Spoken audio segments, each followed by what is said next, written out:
Actually, me. Okay, cool. I did not And have the right. inflood the 1,000 viewers. Yeah, I did not. I had my rock playlist going, so hopefully it Uh, wasn't loud enough to uh, get caught. no, no, we want that. We want it in there. No, no. TOS and copyright Oh yeah, is a yeah, thing. yeah, yeah. I always forget about that.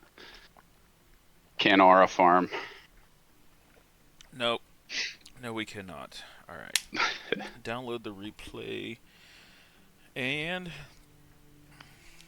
we have a few people already in here. So, yo, what's up? This is your boy CLT again. I think you guys are sick and tired of me by now, but yeah, we're going to go over a series that was played yesterday. I did want to catch the series live, but unfortunately my scrim went a little late. We did a touch of VOD reviewing, so I told the boys over at Misfits and Kappachungus that we would cover this today. And so yeah, we are here covering Kappachungus Deluxe versus Misfits, and what I'm being told was a banger of a series. So I do have a special guest here, Mr. Smitty.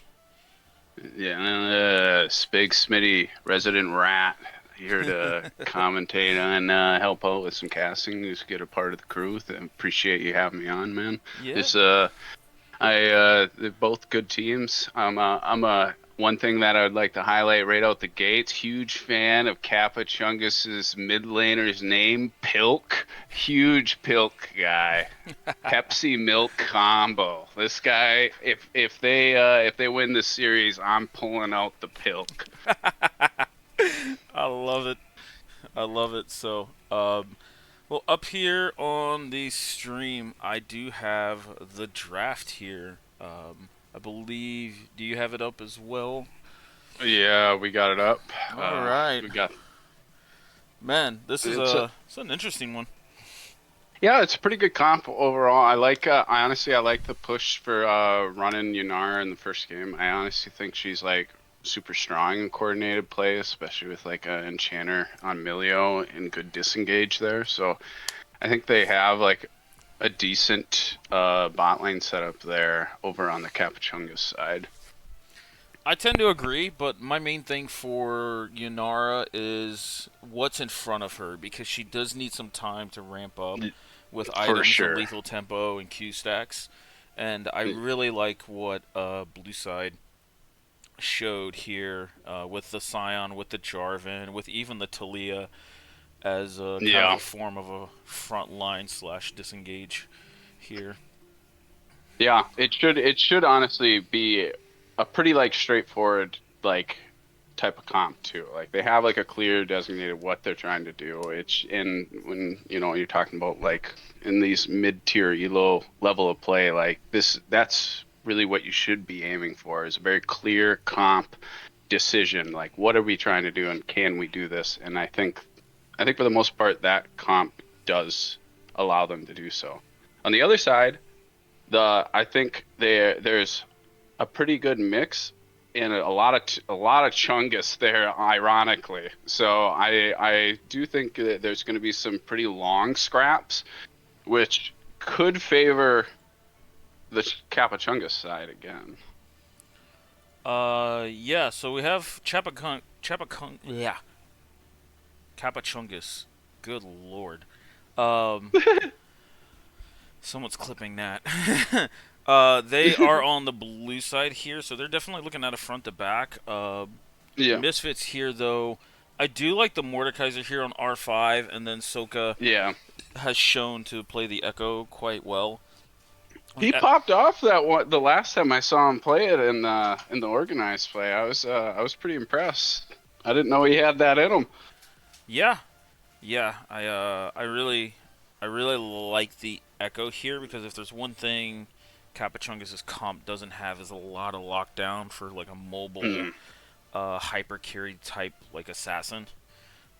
for sure. So And then, yeah, as always with Sej too, like I mean, with Sej and Ali, you just have such a robust front line and so much DC lockdown that if they coordinate their team fights right, they should be able to kill whoever they want. Yeah, the fact that you're running Sedge with double melee solo laners is Yeah, really really nice.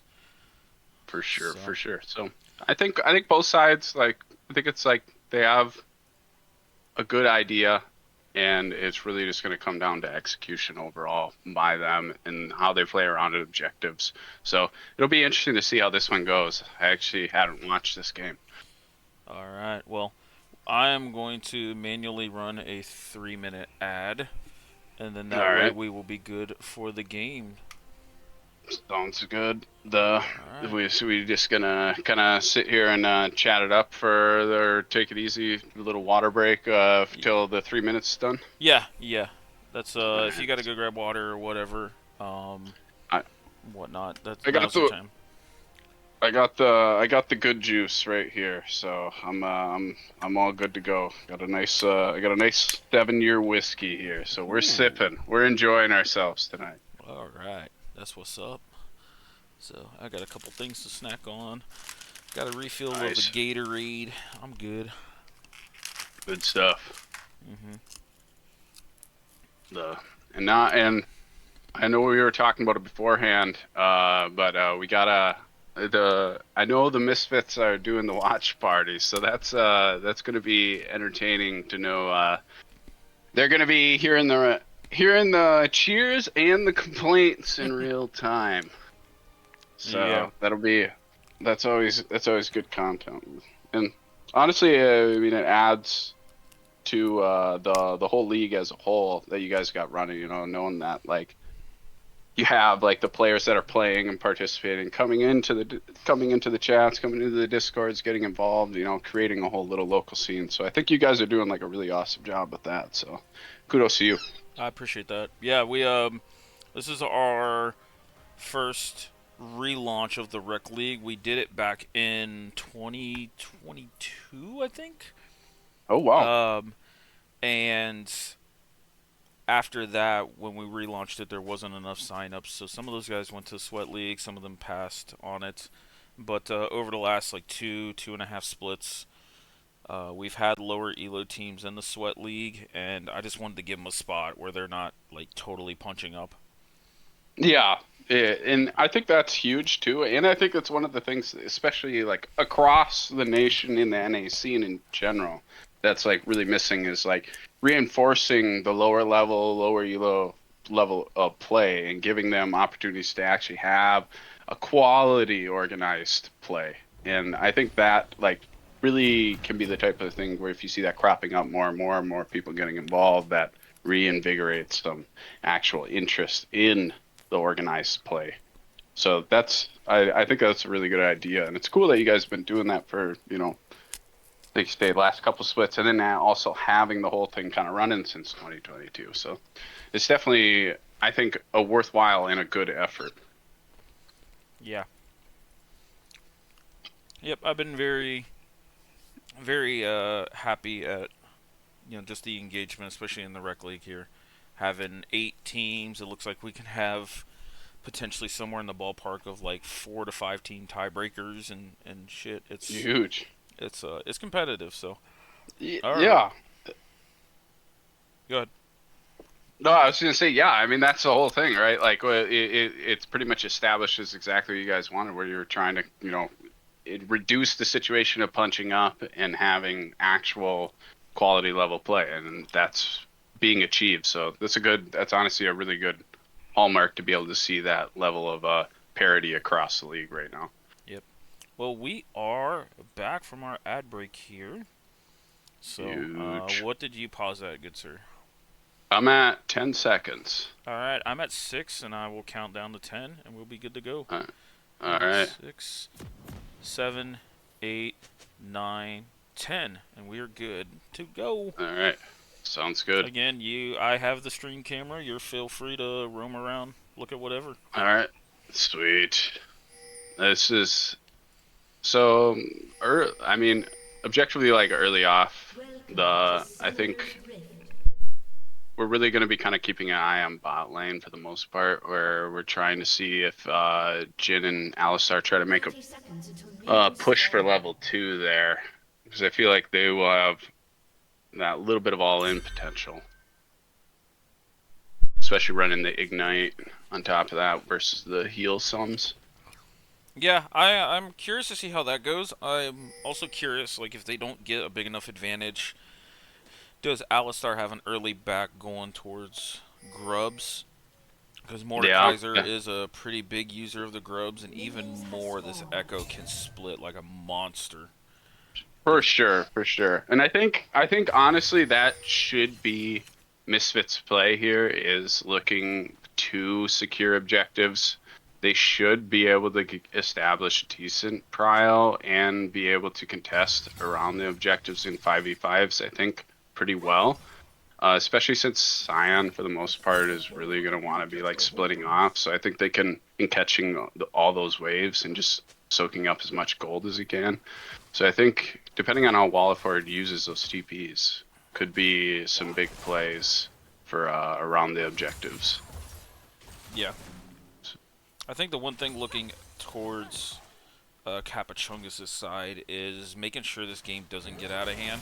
Because you Yeah. have tools, and with double AP solo laners, it really makes the itemization from the frontliners, Jarvan and Scion, much Oh easier. yeah, for sure. And I imagine Scion's going to be looking towards getting like hollow radiance and all that too. So they should be, especially since that's going to be effective against Sedge too. Effectively, really, and Alistar really. So pretty much you have one source of AD here.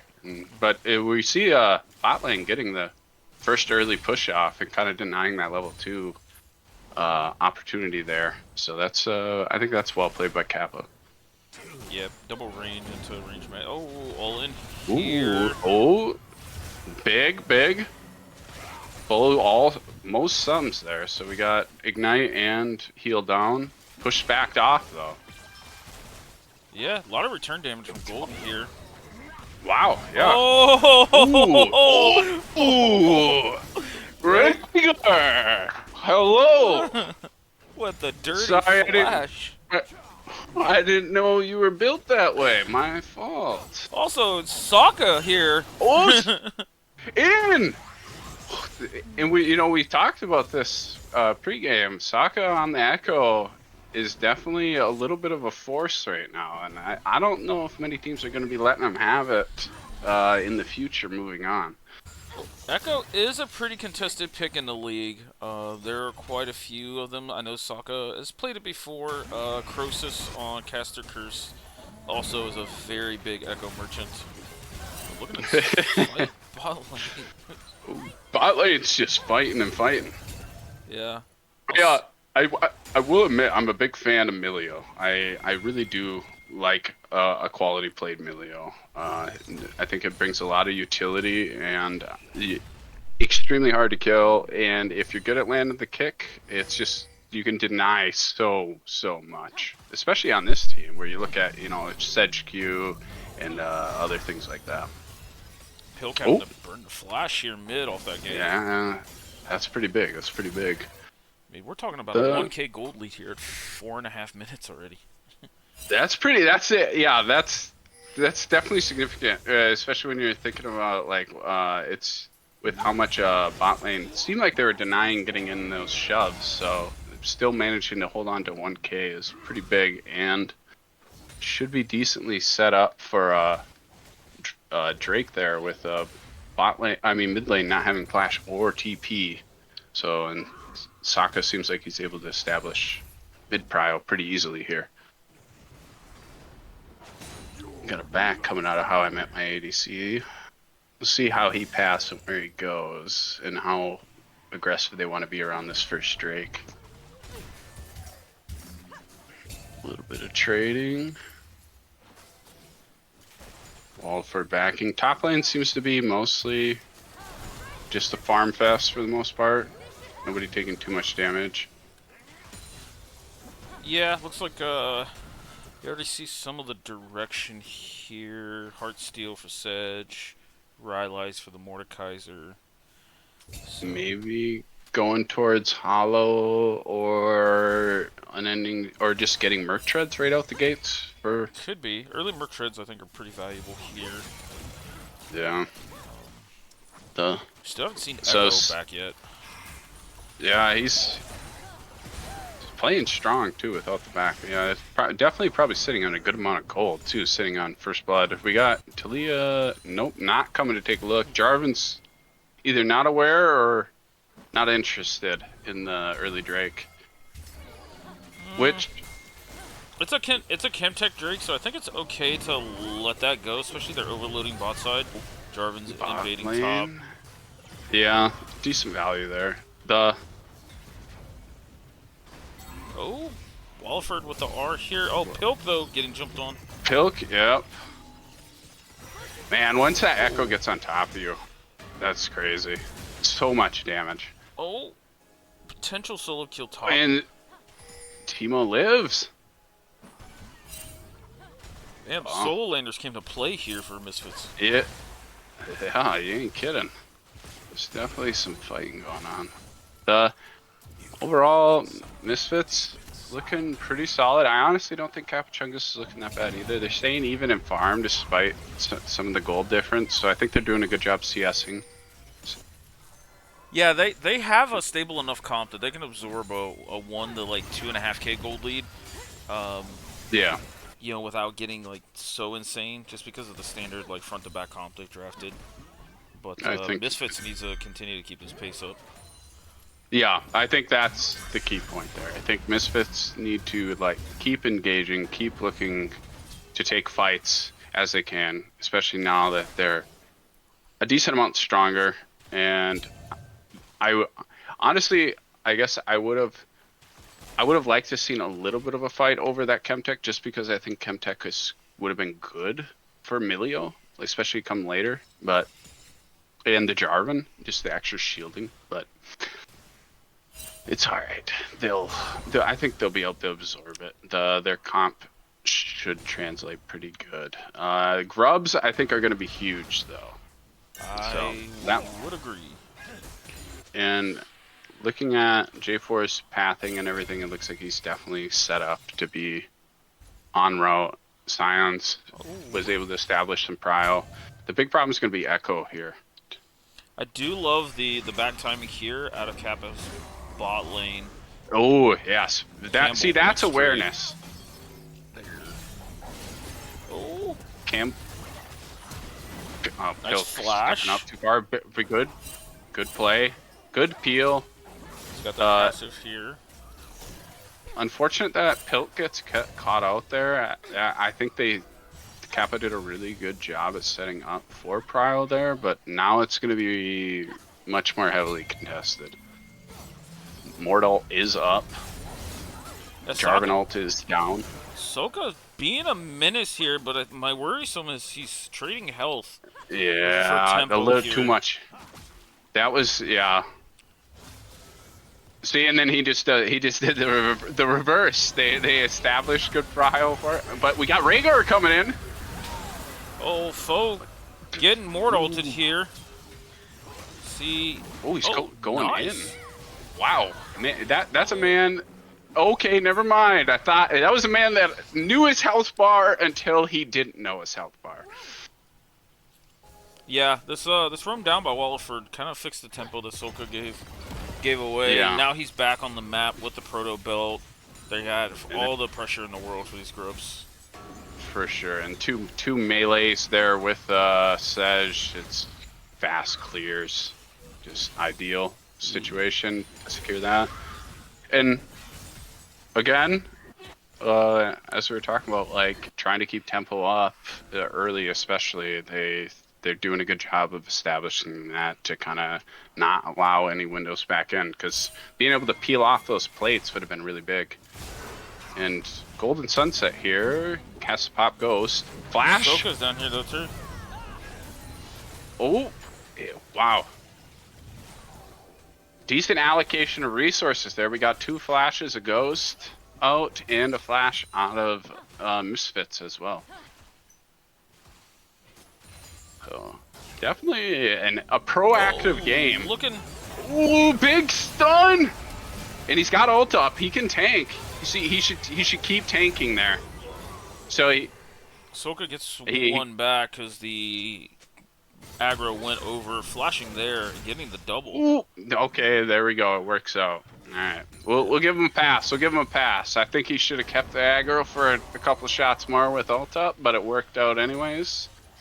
Jin gets Lolcats here gets free plates. So overall, I would say it's a pretty good win. 4-0 on this Echo now, and with Dark Harvest too, so pretty snowbally rune setup as well. For sure. Honestly, if he's listening right now, next time buy Dark Seal if you're feeling yourself like this, my friend. You could have some fat stacks running right now. Very good though. Still, I feel like despite the goal difference in objectives, I don't feel like Kappa's actually that far out of it, and I think they could make some decent team plays if they can keep some peeling up on Yunara, if they just let themselves kind of scale. And oh, I'm yapping, and Walliford gets a solo on top. Yeah. He tried to slash away from the Q in the Death Realm, but couldn't. Soka, though, using the W to get pressure. Big ult coming out of Foe here. Melee ult does get a lot of value, but overall, Pilk on the side, Wow. returning fire. This is what I'm talking about. I knew they weren't that far out of it. Oh, nice ult out of Soka. But shutdown going over to Yunara of all teams. Not who we want to give the shutdown to. Yeah, that was a really nice fight out of Kappachungus, especially on the items that they were. Golden Sunset getting that Kraken Slayer early. Huge. And on another note too, like you're saying, on top of the items is like not only with getting that item, is that they were down items and down a significant amount of gold taking that fight. And I would say they engaged that just about as well as they could have wanted there. That fallout was pretty good out of the J4. I'm pretty I think this guy is pretty solid.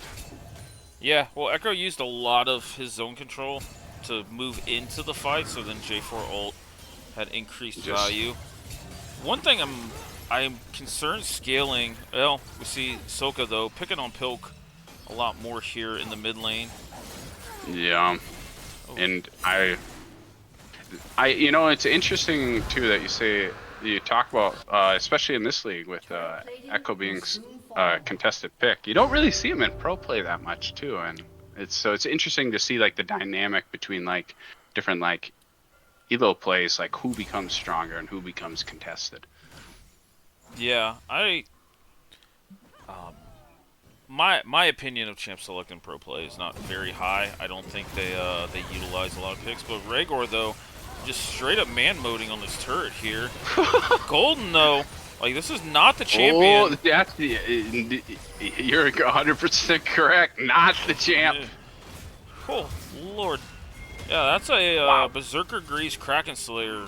Yunara, you're trying to dive, and you didn't even focus her. You went after the Milio. So, and it's only gonna get worse when it comes to Yunara. When she's at 2 items, she is a menace. Teemos though. Oh, he lands it. Big cleanse by Gets Milio. a shutdown. Soka though down at the bot lane here. Golden Sunset tried to kite out that fight, but man, Soka so fed right now. A lot of damage off on the Sedge too. I'm surprised Golden was even able to get that much damage off, considering everything. Soka, don't tank too much. Campbell's trying here. He's trying. Oh, but the E backwards is gonna kill Campbell. Oh. Yep, they just gotta disengage here. Oh, close. Yeah. Still. The guy, my man, Soka, confidence. Buy the seal. Buy it. Believe in yourself. He says in chat the item's cursed. He's not buying it. Which I can respect because it is cursed. I think seal is fine. Mage Eyes is cursed. I feel like every time I buy Magi's, I just die. Yeah, but I think in this case, like understanding that Echo scales so much better than a lot of the melee like fighter assassin champs, just use that Yeah, gold. Um, yeah, for sure. And that's why I love Proto Belts so much. It's so cost effective. Well, not even cost effective, but so cheap that you can just get on the map with a power spike so early. And we got any? They're trying to contest, but nothing to be gotten. And yep. Rift will go over to Misfits. Wait, somebody's got to pick up the rift here. Oh, okay. Okay. It panned The away, solo and I'm queue like, classic. Yeah. Nothing worse. You gotta come instead. You gotta come and queue back for it, or you gotta go run quick back and be like, "Oh, it was close." Yeah, we're really close to Echo's Lichbane here. He's going to be a menace in this side lane. Ugh. I want to see now, though, if you're going to commit to this Echo being on side lane, I want to see Serpent's Fang onto Cats here. Though Soka going in. Ooh, perfect timing with the tower death too, but Yep, but shut two down. other people goes there. Over to Milio. That's not the out of like Milio J4. You don't want to give it to Milio here. Yeah, and I think that's a common occurrence that we see where, you know, this becomes a point where you want to secure the kills so bad, but it's like you got to stop hitting and just hopefully let the person that you want the goal to go on, especially that deep in your territory and with that good of chase with the J4. You just try to let him take it. But a kill's a kill, so we'll take it. Yeah. Yeah, overall, I like what Salka's doing on these side lanes here. He's gonna be really hard to stop.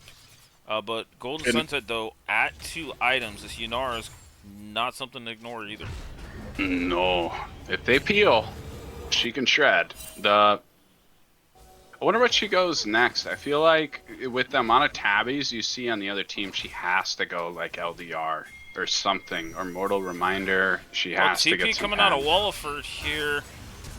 Campbell getting stunned up. Rhaegar having to flash in. Oof, and a wall comes out here, so Pilk stops the advancement. But Campbell does fall here. As far as items coming out of this Yunara, Lord Doms is great here, and it's probably the correct choice. I would have loved to see like at least a Hex Drinker in the Lord Doms here. Yeah, I think honestly, so she can survive that initial dive by Sokka on the Echo. That would be pretty huge. Or even if she happens to get isolated by Mord, it could come in clutch just to give those extra seconds and then allow her team to peel off. Oh, but here we go. Battle of the carries here. Wow. Pens, this is goes. game 1. Ooh. So, we got ults down out of Yunara and Sokka. Right now, definitely, even though the gold begs to differ with 3 grubs, 3 drakes, I think Misfits are doing a good job, and they identified, you know, kind of what they should be doing, like we were talking about pregame, where, you know, definitely objective securing with this comp where they have strong engage in 5v5 and they're able to establish prio. I think they're executing their comp pretty well. Yeah, Misfits is kind of towing them around the map quite a bit here, and Kappachungus is going to find a really hard time with the pace of this game, grouping together and having like a proper 5v5 here. Milio's basically got a handcuff to Yunara because she's still not going to win the side lane against the Echo here. He's got the Lichbane completed. Oh, we got Pilk now matching it. He does have a Seraph's Embrace, but I don't think that's going to be enough. Excuse me. And we see Foe building armor here. Out of the J4 are you looking at? Yeah. What do you think he's going into? I don't really know. Could be Unending Despair, maybe. Could be Knight's Vow. Okay, that's an Okay, so interesting one. just going full protect the president then, eh? Yeah. Which, to be fair, Golden Sunset's a pretty good president to protect. Yeah, I mean, it definitely that's where most of your gold is, and most of your DPS is going to be coming out of. And you do have decent peel coming through from J4 and Milio, and even Scion's able to just body block up front. So really, I think this game is being put on for Kappachungus' side on Golden Sunset's shoulders. Yeah, agreed with this. We see Rift Hero popping Ooh. mid. Looks like this mid tower is going to fall. He'll survive the blast, but should die. Maybe? No, it's gonna fall. Yeah. Do the grub DOT. And that's those grubbies coming into play. Just a little bit extra here and there. It doesn't sound like much when you look at how much true damage they're doing, but it's enough. Are they? Wow. They don't even know. Kappachungus isn't even aware. They think they're just backing. Yeah? No vision. No. They think the timers make sense. They're like, we're all 5 up. There's no way they would take Atacon. Nice call. I would like to know who called that out of Misfits. Yeah, because I felt like that was the fight. Looking at the items and everything, that Kappa could have done something there. This with Misfits... the shred off Otacon, yeah, for sure. Oh, the shred off Otacon is so deceiving. Yeah, and on the inverse, once you get Otacon, the damage in slow on kills in team fights is unreal. I swear people don't even read patch notes or what like the buffs do sometimes. It's like a 60% slow on kill from Otacon when you kill an enemy, and that's like just disregarding the damage that comes out of it also is massive. You know, got a little bit of a chase going on here. Yeah, we see everybody but Cats is on 2 items now. Most of them kind of approaching the 3rd. Mm-hmm. Everybody on 2 items for Kappachungus here, so. And Misfits gets to play this so liberally because it's 4th Drake, right? It's soul point, so Kappa has to contest. And Mord has TP, gets the free get top turret, gets some extra gold just for fun. And Kappa has to overcommit to this because they can't give it up, especially Infernal Soul. We got TP coming in out of Wall of Ford. Look like they're turning onto this Mordekaiser here. He ends up grabbing foe. Sejuani in there. Emilio ult back. Golden Sunset kind of untouched. Oh, good split up. Fight. Well, he went. Gets killed. He's putting big out knock a up. boatload of damage here. I'm looking at Golden here. Double kill for Wall of Ooh, Ford. Golden. Ah. His front line did not survive long enough. Oh my lord. Woo! That's a lot of damage. Oh, nice knock up here for Rhaegor. Honestly, that was just wallet diff. Yep, 100%. My front line's bigger than yours.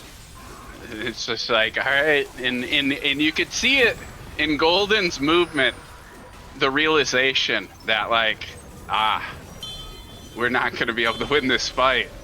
And they were on the backside. They were doing a good job. They were kiting, and then the damage wasn't enough when you're looking at their health bars, and they're all just a bunch of meat wagons up there. So can't really fault anybody there at this point. I think Kappa played the fight as well as they could. It's just when you're down, 5k gold, and you have those items completed versus not. You lose the fight. Campbell getting caught out here. Cats gets the snipe in the KS away from Soka. And this could be a potential Baron here. Yeah, I think you just force it. I think you just proved that if it's a team fight around objective, nothing can be done. You see Sign in the bot lane. Does have Teemo does have TP up, but I think they know. And this is a situation where I would give advice almost to Fa on the J4 and anybody else that might be listening. If you know you can't get an objective, there's no point in standing around it. You might as well just try to get gold where you can. And just go clear your camps, grab them before they get taken from you. It's something, because there ain't no way you're getting through those beefy boys and getting into the Teemos, objective. though, coming up river here. Just got seen on Good a flank. ward. I think 100% you go in here. They're split off. You have you're Yep. 3v5. You win this, you have a chance. Yeah, but the Wow, big boys just walk away from it. Looks like we're trying to get IE coming out for Golden Sunset, so still no LDR here. Oh, yeah. I think that's tough, and I get it. Oh, Golden getting taken IE, in by Wallifer here. oh, Oh, Lord. and just Mord that is big and in a confident mood is just a scary thing. Yeah. He can just walk under turret for fun. It doesn't even matter. Yep. Charged up turret or not. He's just aura farming. It's crazy. He just took like 12 turret shots for fun. Yeah. And we're not going to talk about Echo proto belting directly into the inhib. Yeah, we're definitely egoing a little bit here simply because we can. Sometimes clean is unnecessary. That is... When you're up 10k gold almost. Oh, yeah. You are up 10k gold. Yeah, that was a very, very impressive win here for and Misfits. Really good objective control. Played their comp about as ideally as you could want. Sokka, I think, definitely getting himself a future Echo ban from here on out. Overall, pretty impressed. I really don't think Kappachungus, though, played that poorly. I think they got a little bit impatient and died a few times, giving into more of the game state that Misfits wanted, where they needed to let things extend out a little bit further. So, a lot of good things still from them. Yeah, for sure. So, just kind of showcasing the overview, some of the stats here, but we are going to go back to draft. I'll get game 2 paused at 10 seconds again, too. All right, perfect. And while you're doing that, I'm going to go over to our game 2 draft. Alrighty, I got it pulled up as well. And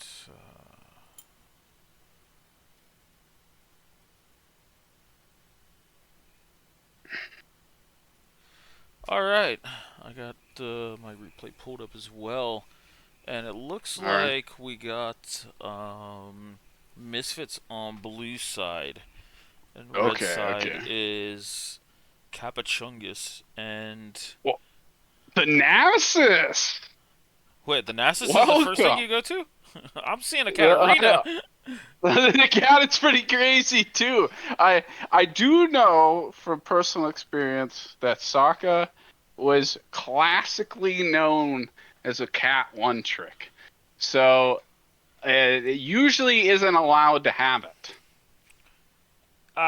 Yeah, I think he's pulled it out one other time to split and success. Cat does not look great here. Yeah, when I'm looking at what the other team has, yeah, I don't really know who you're like looking to shunpo in on, and I mean you try to get it on Sivir and then you get either Poppy or you get Withered. Yeah, I think it's a little bit of an ego pick here, just because it's up and you want to take it. It just, it's just a comfort pick. But yeah, I don't think it fits in as much. I think, especially with an MF and you got bullet time. I mean, you already have like a clear design with a Moo, Curse of the Sad Mummy, Solar Flare coming from Leona. You got the Bull Charge coming from Ornn. It's like you have these big, impactful AoE ults to set up MF, and I think maybe you go more towards something else that kind of fits into that mold. Well, my concerns here with the Katarina is you have an extreme lack of wave clear. So this Sivir on R4 that's Hmm. showing is like super valuable here because if you don't get on this Sivir, which you have to get through all of this other bullshit in front of her that's going to Yeah. stop you, it's like what do you do? Um, and even then, Sivir has the spell shield to defend herself. So I mean, unless this Katarina goes absolutely like nuclear in laning phase, I don't. Yeah. Man, I don't see how Especially, this team comp scales. and I really, in that same vein, in the reverse, I really like the Ari pick too. I think Ari gives a lot of advantage in the ability to counter roam, be able to shove the wave along similarly in a much better fashion than like a cat can, and then able to follow cat whenever she wants to leave. She can get the wave shoved out fast, follow, has ult, able to get out of cat ult, able to get out of MF ult. So there should be a good amount of interplay, and I think you keyed on it pretty good that this laning phase is going to be really key to whether or not Misfits are really able to accelerate to get the win.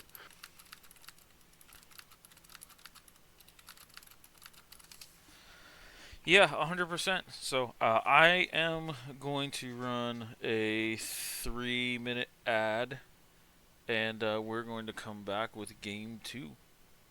All right, sounds good. Sounds good. The Yeah, overall, I think, I think the Nasus is a kind of a funky pick. Wither can be pretty valuable towards really, honestly, the main value is going to be coming off in on the cat. So really, other than that, there's not really a huge value in withering anybody else. So I'm expecting, honestly, out of the Nasus to be a heavy split push presence overall. I think that's maybe what they're going for there, as opposed to looking for 5v5s, looking for 3v4s or 4v4s, being able to pull somebody else into the side lane constantly with the Nasus. Yeah, we didn't talk too much in theory on the Nasus, but like this Nasus R5, I think is absolutely insane for this draft Yeah, overall. So I'm very curious to see how he goes. But we have about a minute 45 left. I'm going to get a reload on my drink here, and sounds good. we will load in and get this going. Sounds good, boss man. All right.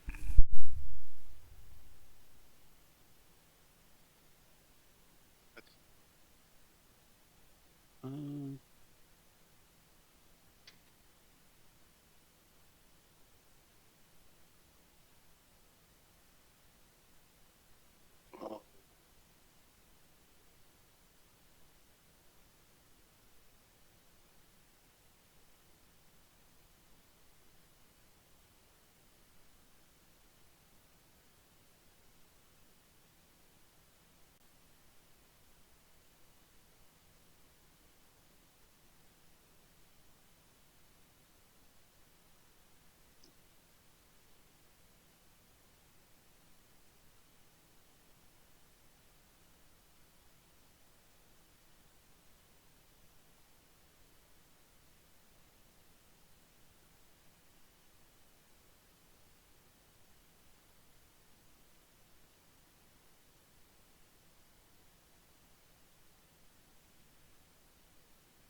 All right, we are back, good sir.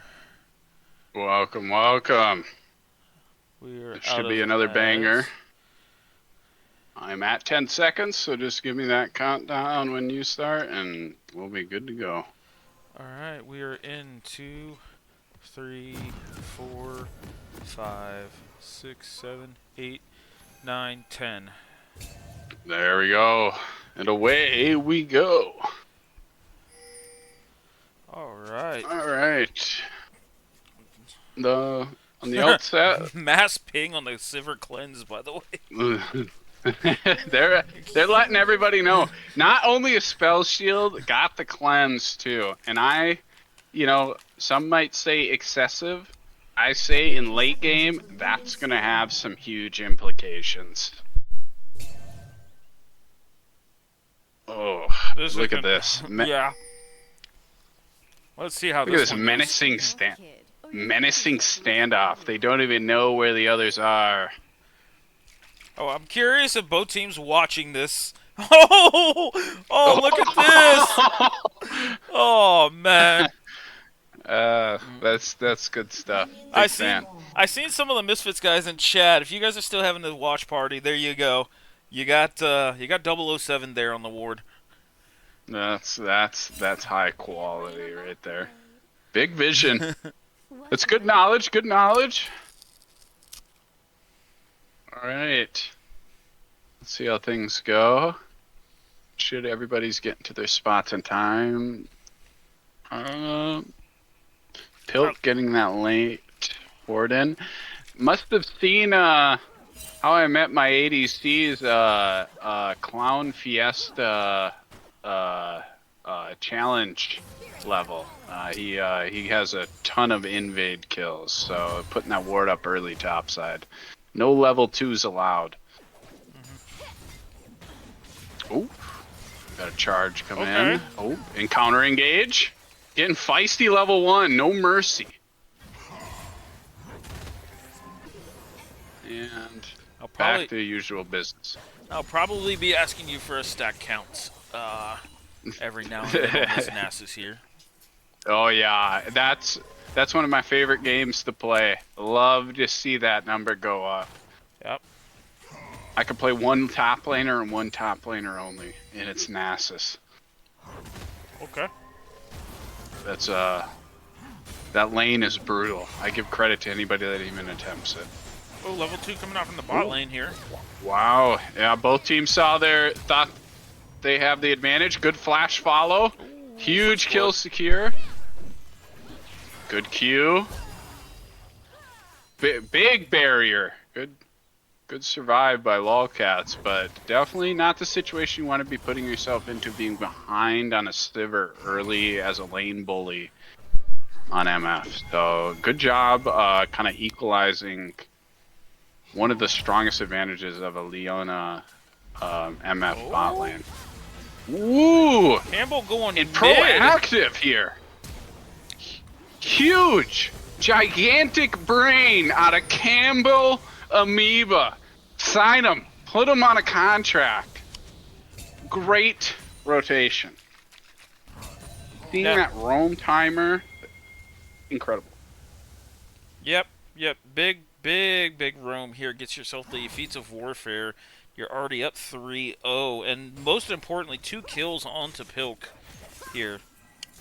That's massive, especially in a lane where we were talking, spending a lot of time talking about it, where how important it was for Sokka to get an early advantage on this Katarina to really get full value out of it when you look at the Kappachungus team comp. So really good job at around the map, basically neutralizing some of the strongest advantages that the Misfits have is in this early game. We got a getting chunked top side here. Oh, not a gank. Just expecting the dive, trying to bait the dive. So I think that was more of just, hey, I'm here. I want you to know that I'm here. I want to go back to farming, so don't dive my top laner. So we have the Amumu looking at a lane gank bot side potentially. Campbell though. A little bit too much lane push going on to really pull it off. Well, got Prio set up for Drake, so we'll see if they try to really force Drake. Let's see, Pilk has a little bit of a freeze here mid. Actually, going back their way just a little bit. I think he's doing a good job of controlling the wave state too. I love this build. I hate this build on Ari now after they nerfed it, but I love it in this spot right here, the Roa build. Yeah, I think it'll be really big just keeping alive in these fights, getting a little meatier, because at some point you're gonna get locked down with how much CC Misfits have. So if you're able to just weather that storm and then be able to build a little more damage later on, or a little bit of either Leandries or something that you're able to kind of wither them down a little bit, I think that'll go a long ways. Yep. So finally see Golden using some of that money here. Gets a scout slingshot. MF's gonna push in and get it back here. Looks like we're going. Ooh, maybe Sunfire on the Poppy. Trying to figure out. Could be Sunfire, could be Trailblazer, could be a couple. Oh yeah, here. Yeah. We'll have to wait and see what that turns into. I think Nasus is doing a good job overall. That could be a little bit higher up in sacks, but it's a pretty brutal lane against Ornn. Speaking of brutal, going in, popping him down to about a quarter health. I just noticed they have vision. Sorry, go ahead. No, they notice for one reason or another they pinged towards where the Amumu is, so they know that he's over there. So should be safe. Campbell with the roam up top here. Wither though coming out. Timos does have ult. Foe coming up river as well. Oh, nice stop here from Campbell. Wow, good stun. No mana on Walliford. I think they go. Ooh, nice Flash is out of range and gets the kill. The Pilk getting a little bit upset about not being able to secure the kill. Here's the Katarina moment. Tower. Gotta go in. Has to go in and shut down. Disaster scenario. Yeah. And that was a game of inches right there. Yeah, big overstep by the top side of Kappachungus here. So. I liked the vision though. I think that's something that can be refined, right? They can work on that. They can watch VOD. They can communicate a little bit more on it. Like they were just a hair's breadth off from being able to secure those kills. It was just fractions of seconds of flash off that charm. And we secure one grub here as the Amumu is showing up. Rhaegar with Sokka in tow. Ult comes out. Oh, Sokka gets another one here. This tempo's way too fast. If you're a Kappachungus here, Katarina got a shutdown and now another kill. Yeah. Ooh, almost steals. Yep. I think there, if you're Fa on the Xin Zhao, you take your one and you get out. You don't try to trade or stay around and stick around for more. Yeah.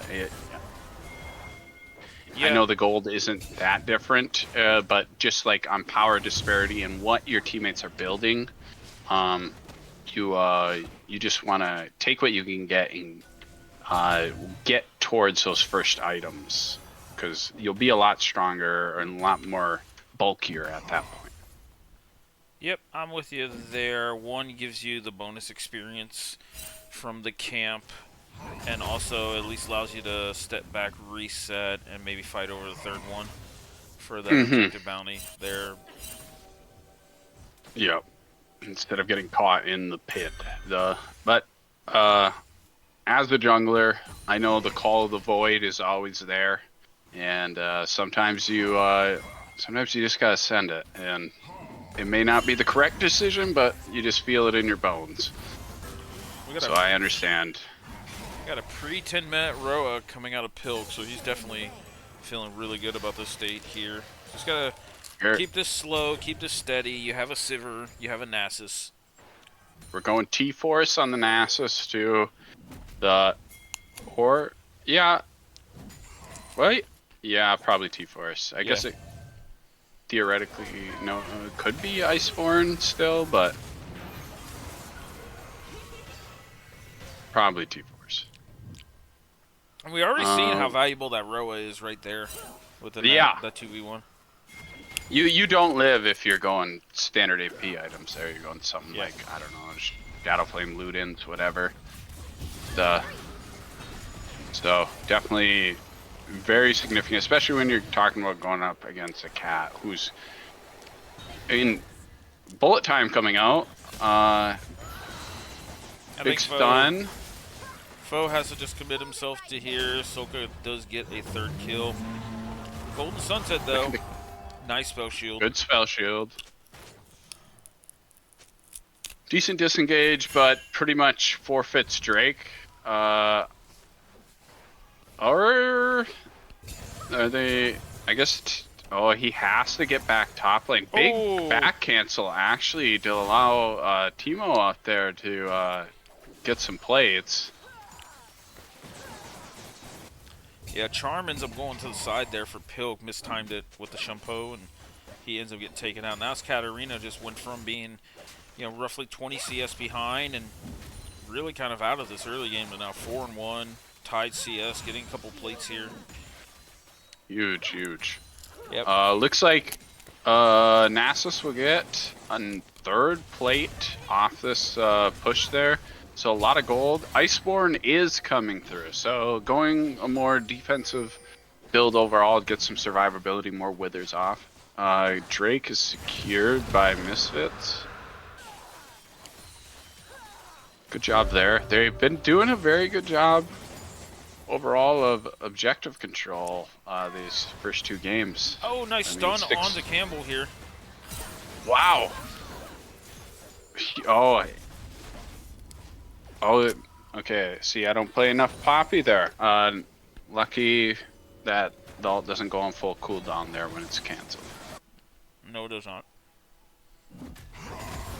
That's big, that's big. But very important there with plates still being up, especially right before you got about a minute before they expire. Getting a few for bot lane, getting some gold back for the Misfits bot lane being down 10 CS pretty much makes the gold mostly equal.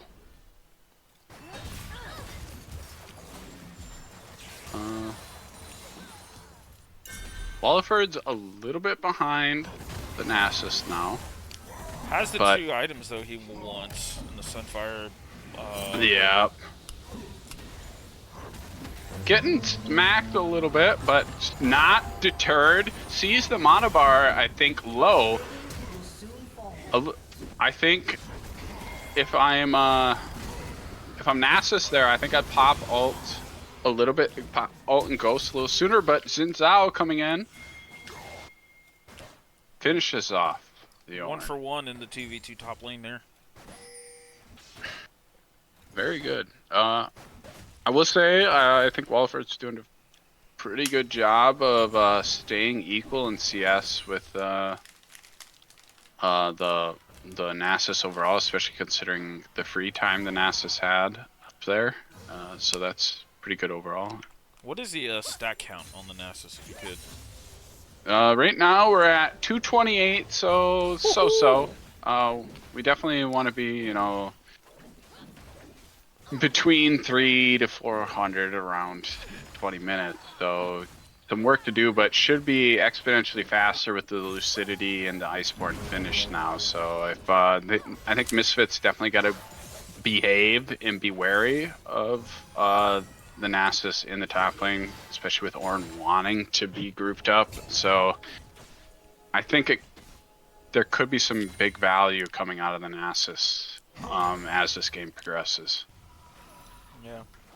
I'd love to see a, oh, okay. Regor just diving in here. Without the ADC anywhere nearby, or the mid lane anywhere nearby, has to blow flash. That is what we call a question mark ping. Yep, Amumu, though, trying to fight foe here, and now here's Sokka. Ooh. Good chase down up there, so good counter. Overall, definitely some high value there with Ari being across map. So I guess maybe it was 20D chess by Rhaegar to draw her down there to allow for that play down there. It was all planned all the time, the whole way. Oh, Regor's ult ends up missing. Looked like he even question mark pinged that one. Little hex flash there out of Campbell. I will say I like the way Campbell's playing the Poppy. I think they're being pretty aggro, as How I Met My ADC secures the Rift Herald. Again, excellent objective control coming out of Misfits there. But Campbell's aggro, and I love it. Yeah, we're seeing a 2v2 fight here. Regor's Oh, gonna fall. good side step. No turret. Should be a freak. Ooh. TP coming Oh, the out from the TP cat, coming though. in. Good pings. Good pings. Good pings. Good awareness by Sokka to TP there. Whoever called that out in team chat, good job. And dives under turret. Not clean on the dive, though. If I was in control of the camera, I would zoom in on the Katarina right there. I'm what not gonna do that was to that? I seen the vision, I seen the play, but it definitely looked like a little the bit. Hands. Yeah, the hands might have gotten to him. I'm not sure on that one, but You know, sometimes you got an ego. You're a 5-1 cat. You know, you want to keep the snowball going. I think it's detrimental, though, when you consider game state in terms of Drake being up. You know, respawn timers aren't that long. I don't know if I agree fully with chasing for that kill there over just securing the Drake. It looks like they're going to let them have it anyways, so it's fine. But I think it's really big that they get this Drake point away so they don't run into another situation where they're having to all in for stole point. Big W by the Poppy there to block the Mumu Q on this for a steal attempt. and we see a big fight up here in top lane while that dragon was being taken. There's Timos versus Walliford here. And it looks like Walliford's getting introduced to D. Kane. D. Kane!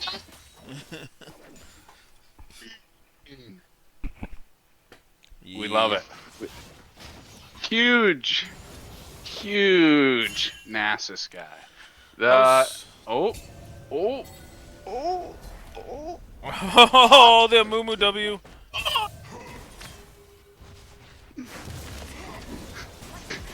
This might for good measure. Yeah.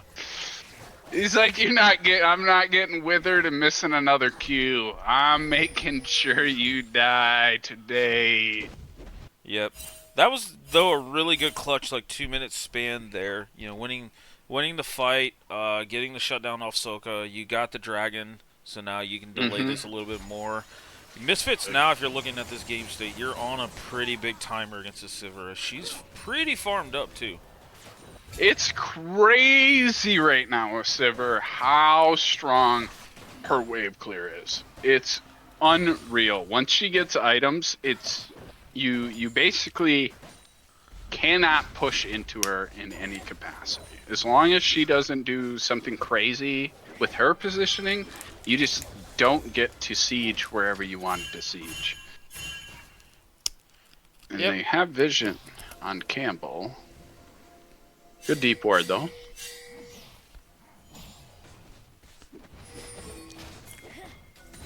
Yep. Overall, we see A 2K gold lead for Kappachungus, but oh lord, Whoa! welcome party to Wow! foe here. Oh, nice ult by Campbell. Wow! This Campbell! Honestly, huge disengage there. Something that could have been way They uglier. could play through Sivir here. Some of the engages is gone. Golden Sunset is trying to just play out the cooldown battle here. But now Campbell finds himself there, and Soka's going to end up pushing Golden out of that fight. So a I little bit of mixed I think decisions. if you're Kappachungus there, if you want to keep that engagement going after the Poppy ult, you have to call for Pilk's TP Agreed. and stop the push down there. If you decide that keeping Pilk down there is the move, you have to immediately disengage. Teemo's getting jumped on, but he just shrugs off 3 members of Misfits there. That Iceborne Frozen Heart build that's coming is definitely a little... Ooh, wow, that's a lot of damage. Yeah, he does not have any MR build, so gotta respect Sokka's damage there.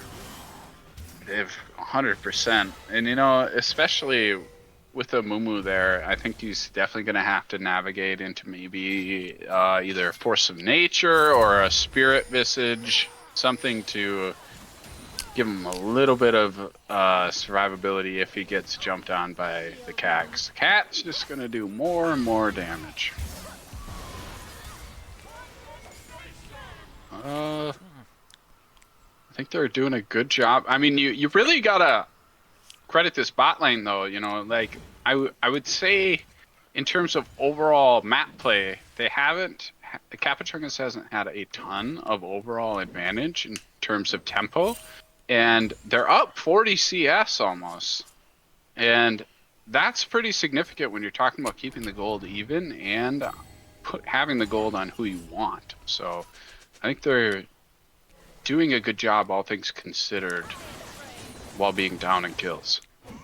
Yeah, I think the main thing is we talked about it in the draft is this wave clear coming out of Sivir.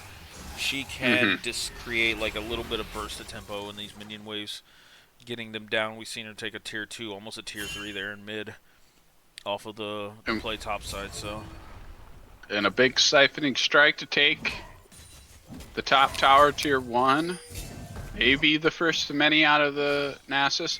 I think really priority now is for Nasus to get some MR built so he can effectively side lane without Misfits being able to just send their AP over. Campbell giving Walliford the nod, the what's up nod. Big fan, big fan. Yeah. But we're going to see how this dragon fight goes, because this is a pretty pivotal dragon fight here. Especially when you consider Hextech Soul, when you're talking about Forest Sivir, that is crazy value if when you're talking about Soul. Like, obviously it'd be good for whoever gets it, but I think it's way more value for Kappachungus. So if they're going to seed that, it's a little unfortunate that they seemed uncertain about securing it. Well, so Teemos is hitting top turret, and the minion wave took the mid tier 3. So looking at inhib right now, but potentially getting flanked by this Amumu here. Ooh, you gotta see how they want to play it. Ult. Amumu ult comes out here. One ult. Oh, Golden Wombo. Sunset just murdered him. Third Ahsoka. Oh, buddy. Knockup. Katarina moment. Put him in the cave. Huge damage coming out. As far as gold transfer, though, those turrets are worth a lot of gold. I think if you're Misfits here, you take this map advantage while, despite losing your turrets, you run straight up to Otacon, and you gotta take that shit right now, I think. But it looks like they're gonna opt against that. They're gonna try to set up vision around Baron. You have Pilk going bot side, Sokka going bot side, so it looks like we're just going for status quo for a bit. Pilk does have TP here, so there could be some potential setup here for the Otacon. And Sokka with TP. Oh, wow. All 4 TPs up. So whatever happens on the map, if comms are good, you could see everybody in a 5v5 from anywhere. Are we going through a Hextech portal? A little bold.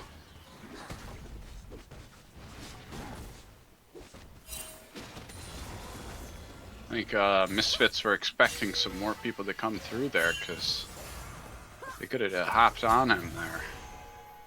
Charm coming out from Pilk, but now it doesn't really have a defensive tools. And they Soka on 2 items here. Looks like going towards Death Cap or Shadow Flame. Yeah, I don't know how I feel about going Leandries there on the Cap, but maybe I'm out of touch with what Cap builds at the moment. I do like the Leandries in the Roa stack on the Ahri, though.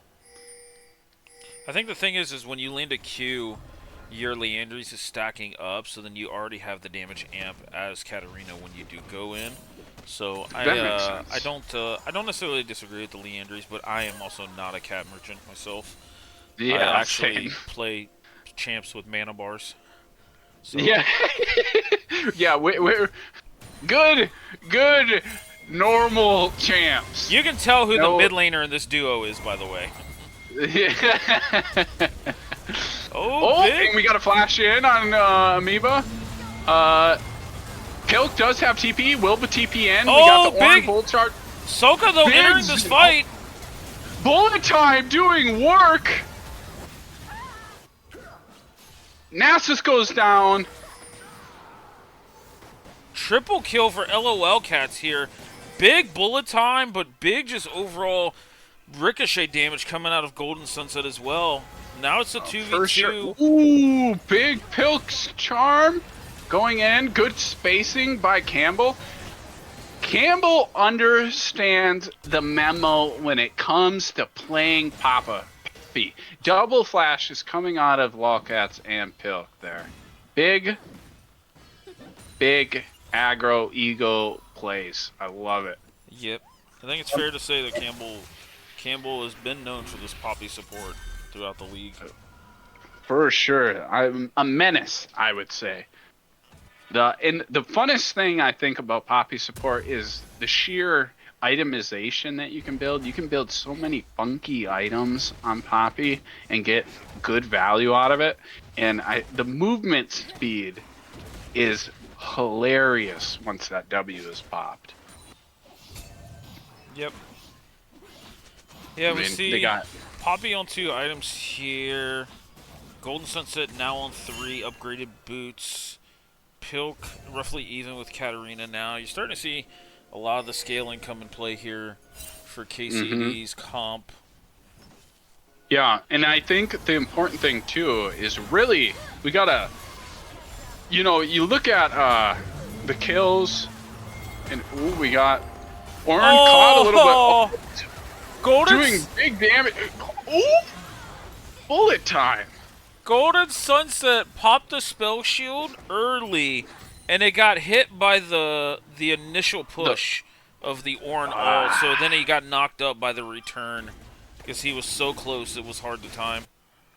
And that's soul that goes over for free. So we do not for free. I should correct.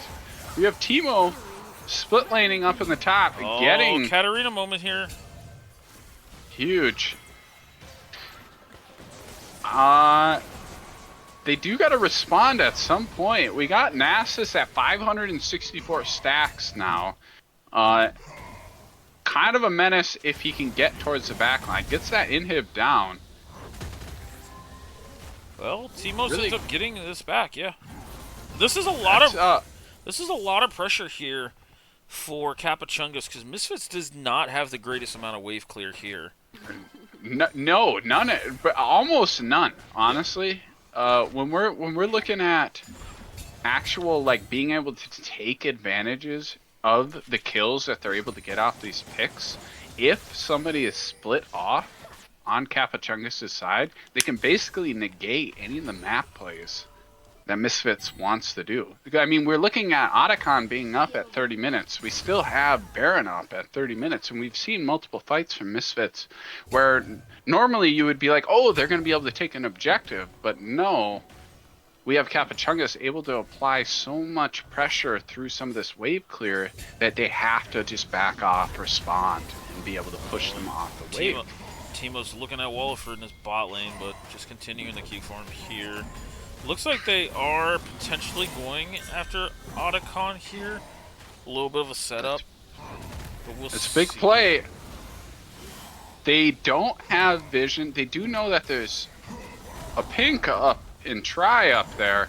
You think they would kind of like be like, hey, I'm not seeing Mumu, and they're not gonna realize.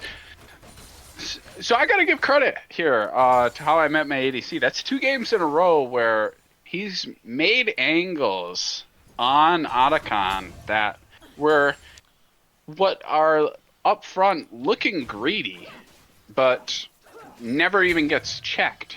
So, you know, maybe has the vision that is needed to really take some of these. You don't need somebody down, I guess. Kudos. Yeah, and the big thing about taking Otacon this late is you get way more feathers and blood roses, and they get upgraded for experience, which, which accelerates Orin levels and gets them to the item breakpoints much more. Honestly, I wasn't even thinking about that, but yeah, that's so much extra gold value on top of everything else. Getting those Orin items built up. Speaking of which, I hadn't. Ooh. We got TPs coming in from Walliford. I think they turned after Baron here, but you got to be careful. You got Teemo's bot lane. He does have teleport here. The only ult that's used on their side. Well, I mean now Golden Sunset. Now Golden Sunset though hitting this mid lane turret. So they're just opting to sacrifice it, and I think that's honestly the correct play. Cause he stole it! Here. He stole it!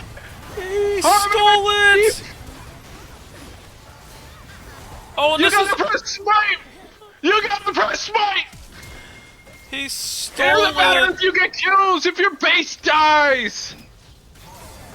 Pilk TP! Oh, but Soka though trying to help prevent this ending. They actually Soka ends up stopping this push here. Huge response. Kappachungus having the vision to being like, you know what? We have wave clear. We have push. We have turret damage. We can just let them take it. But they don't have any of our turrets taken. What are they going to be able to push off of with Baron?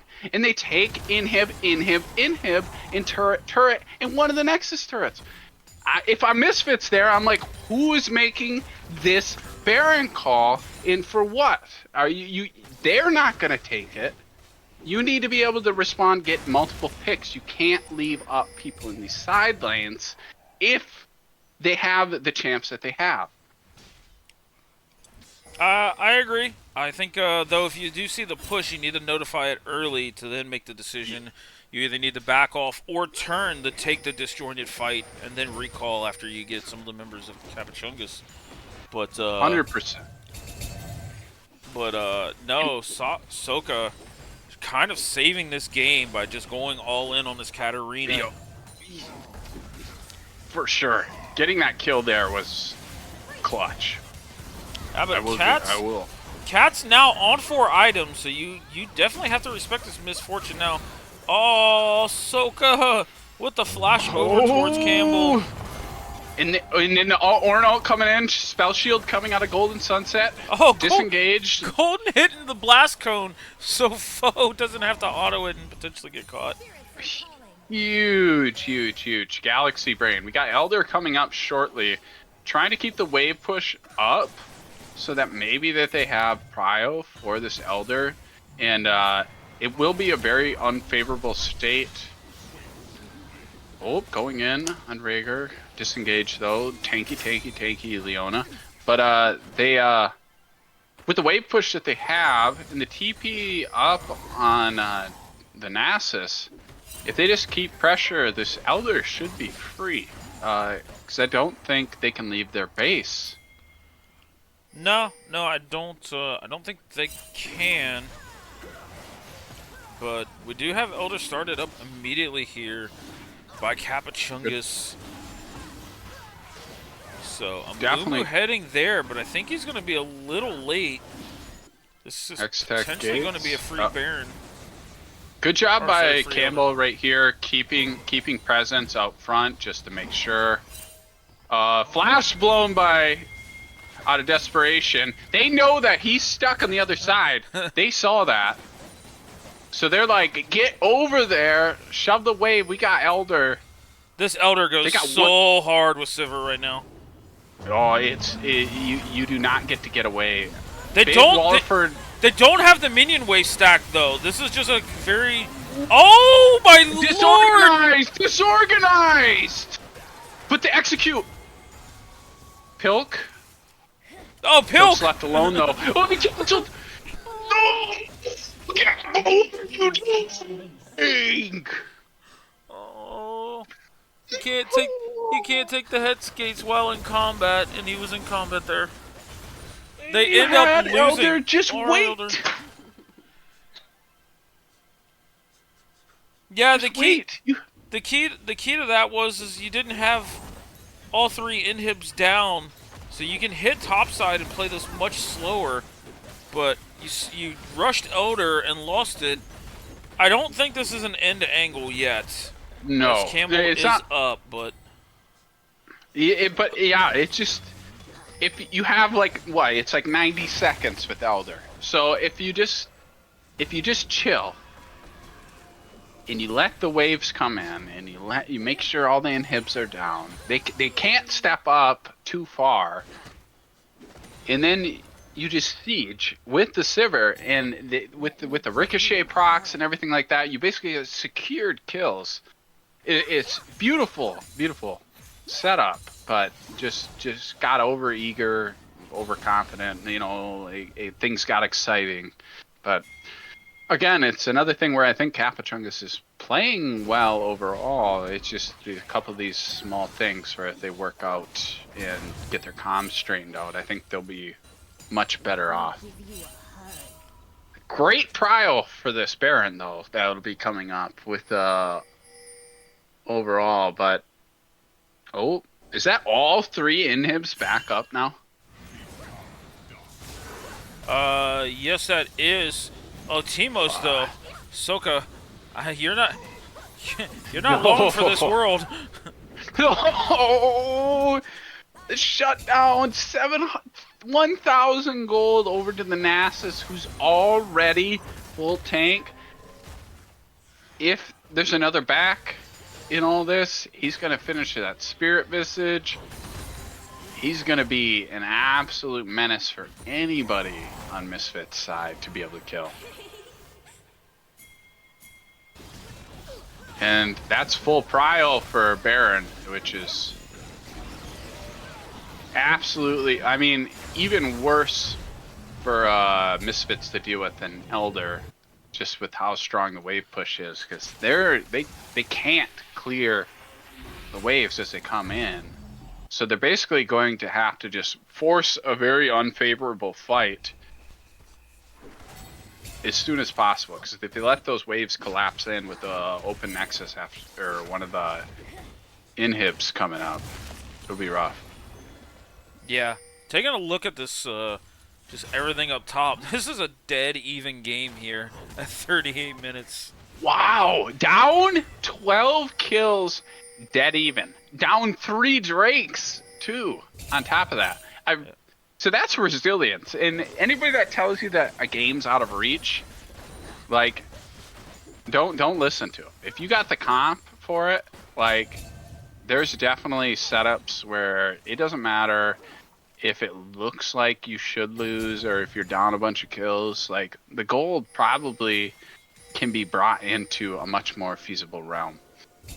We got Timo up here pushing, and Walliford has the match, And that's not favorable for Misfits, having the Ornn having to be over there and not with the team. Because he's a huge part of that engage. Yeah, all the Ornn items are out here. So that is nice for Misfits. That is big. And that doesn't show up in the gold, too. And that's for all the viewers at home. So that's a lot of actual value that's not detected by the gold meter. And we're getting a pretty okay push. We're getting all the lanes shoved up. We're in a 1-3-1 on the Kappachungus side. The wave clear is kind of wonky as we expected for Misfits side, so it's difficult for them to actually go into a true 1-3-1. We see an engage looking to be done on Teemo. It's kind of tough for Teemo because you know he wants the back because he has a lot of gold, but he can't because they need his pressure for this siege. And Elder's coming up in a minute. You know they want to just let these minions try to take these inhibs, so they'll have prio for Elder coming up.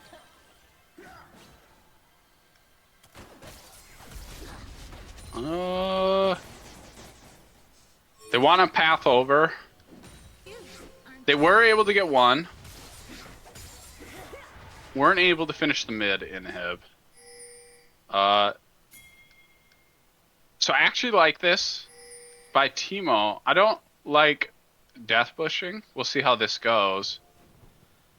I don't mind it since you're forced to walk into Elder, but Pilk being up so late kind of ruins his death bush. Now he burned ult here as well, so he does not have ult for this fight. Teemo's though, like he's just free to take this base. Yeah, I love that. I love that by Teemo's keeping that pressure because basically somebody else has to bail back because Wallerford can't handle it alone because they know Teemo has Ghost up. He hasn't popped it in forever. I think if I'm Teemo, I stay there longer. All right, I'm not sure. Not sure what's happening. A little bit of chase around. He wants to spend his gold. He's low on mana. If they don't have vision on him backing though, and he does have TP up, so they can respond. I think everybody on Chungus wants to buy right now.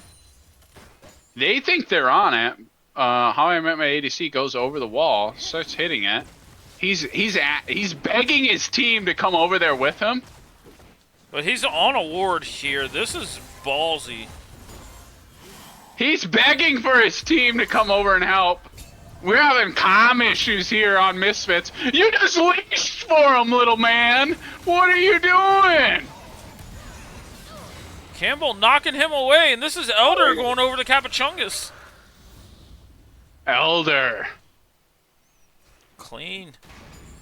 Yeah, clean by one side, not clean by the other. We're Kappachungus ideal scenario. They got their buys off. They got Elder Drake. They're pushing in waves. They have massive wave clear. They have 2 inhibs down. I do not see any world where a miracle can happen for Misfits here, but we'll see. Maybe they get locked down on the correct people. So all 3 inhibs are down. They are playing this slow enough.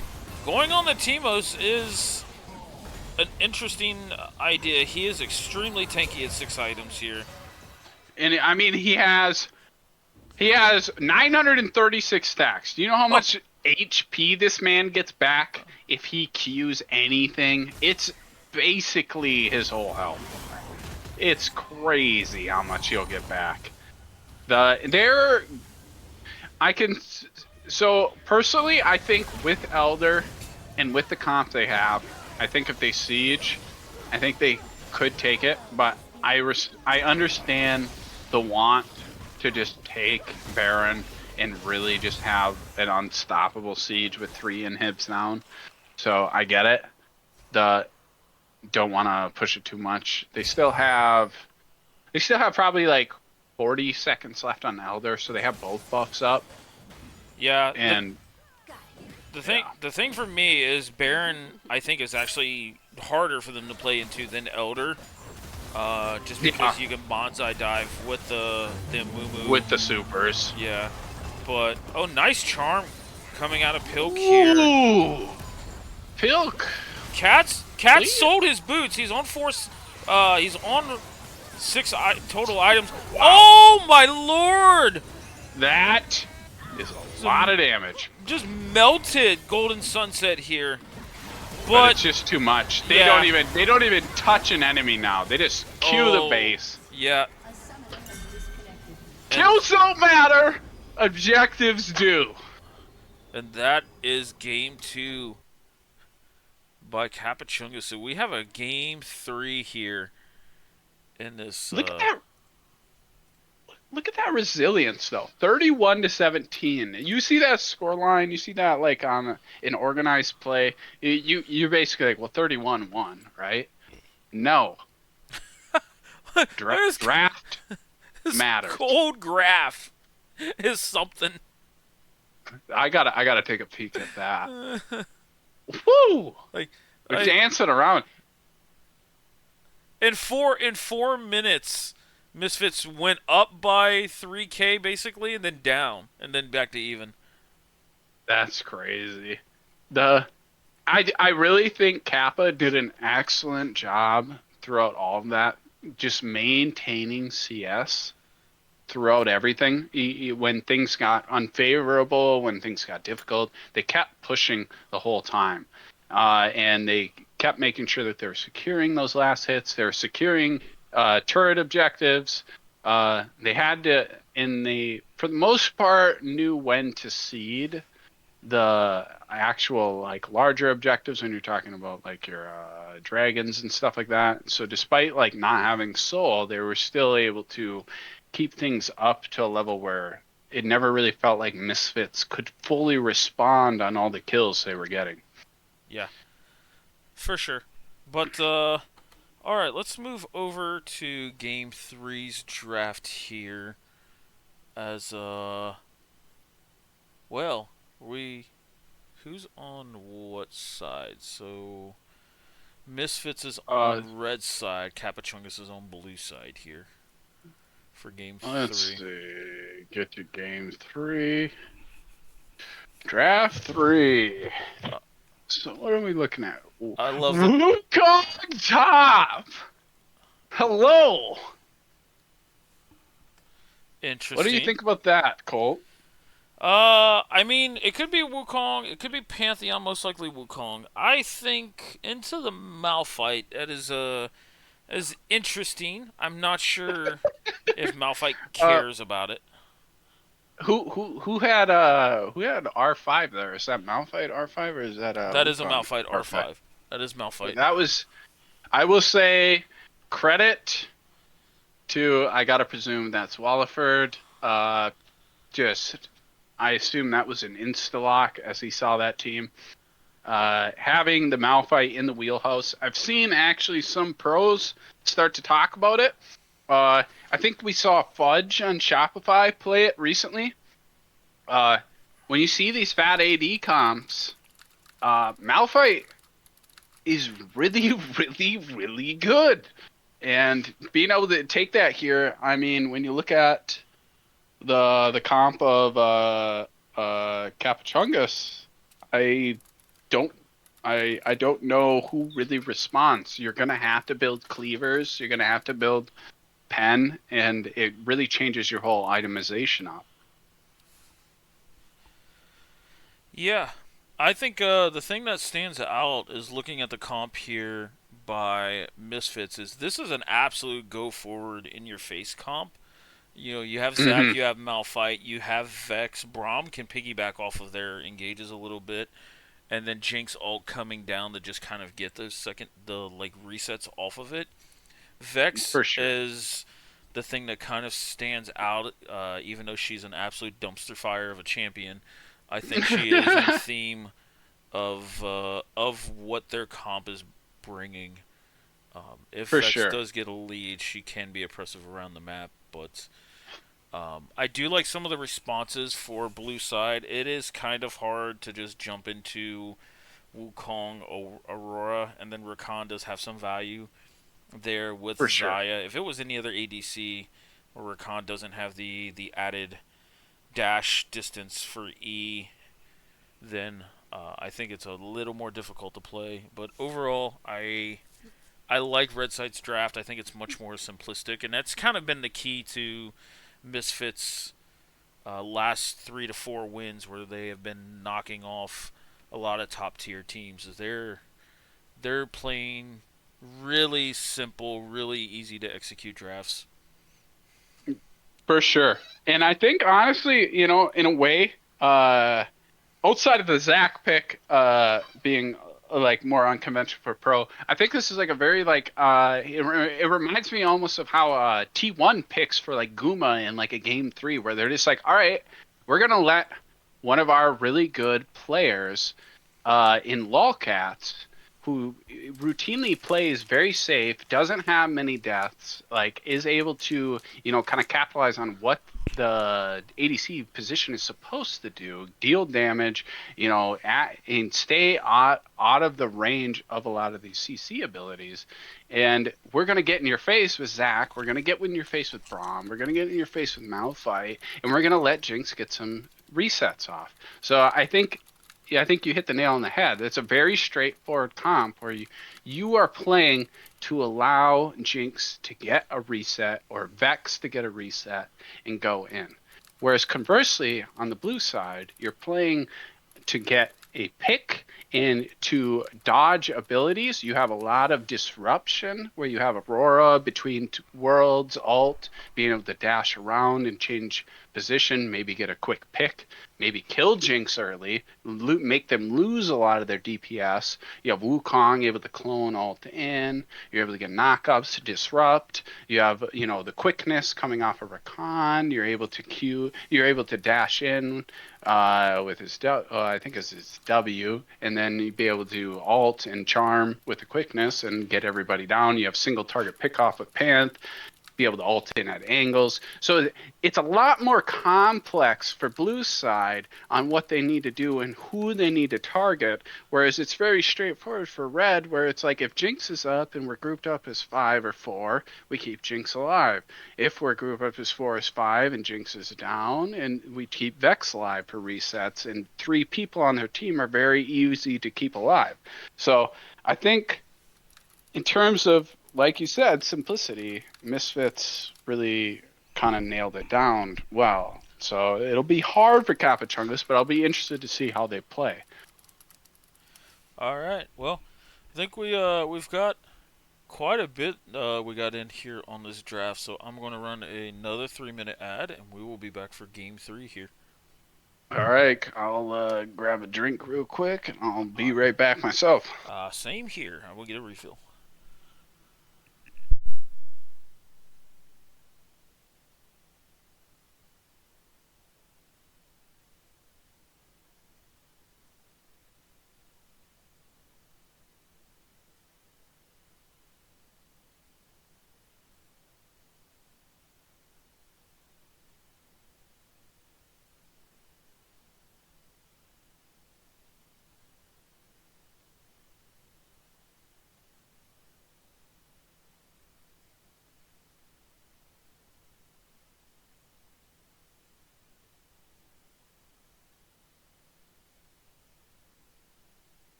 We're back. We're back. Let's take a look at chat. KC wins this. It makes me class. It's all in. Why am I getting an ad about bed wedding? Well, I think you need to look within on that one, Mac Attack. Maybe look within. I think you might need to schedule a visit with your GP.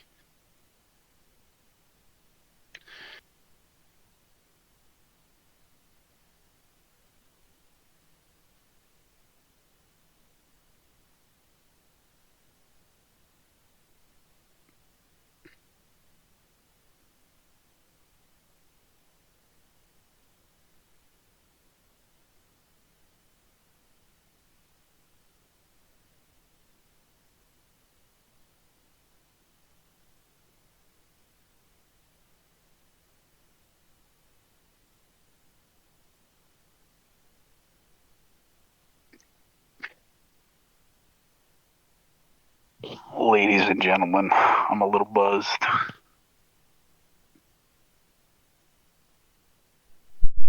All right. Welcome.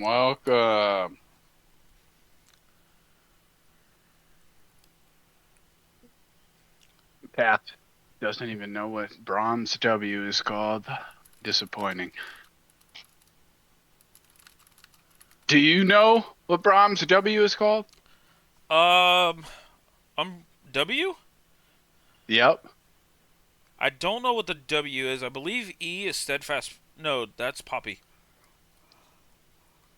Come on, it's iconic. It's iconic. When you think of Brom, what does he say? Unbreakable Wheel? No. What does he say? That was close. That's his E. Oh, Stand Behind Brom? Yeah, stand behind me. Yeah, okay. There we go. It's been since like season 7 or 8 since I played support like regularly, so. Yeah. What role do you main? I'm a mid lane main. Big mid lane guy. And you've already stated that you're a big mana guy. So I prefer I prefer control mages. So like Syndra, Ori? Syndra, Ori, I'm probably more well known for like Anivia, Aesol, those type of champs. Good shit. You can't go wrong with those. Anytime you have a good quality control mage on your team, it just seems like everything goes way more smoothly throughout the game because it's way less coin flippy, I feel like. Yep. So I am in game here, my friend. All right, I am at 10 seconds. Whenever you are ready to start, you let me know and I'll hit play. All right, I'm at 7, 8, 9, 10, 11. And we're good. Sweet. All right, and we're underway. And I stand by what I said. If Pilk wins this series for Kappachungus, I will drink a glass of Pilk. I do not want to drink Pepsi mixed with milk, but I will do it if Kappachungus wins. You're going too hard, my friend. With that one. I'm not joining you on that venture whatsoever. We gotta honor a legendary name.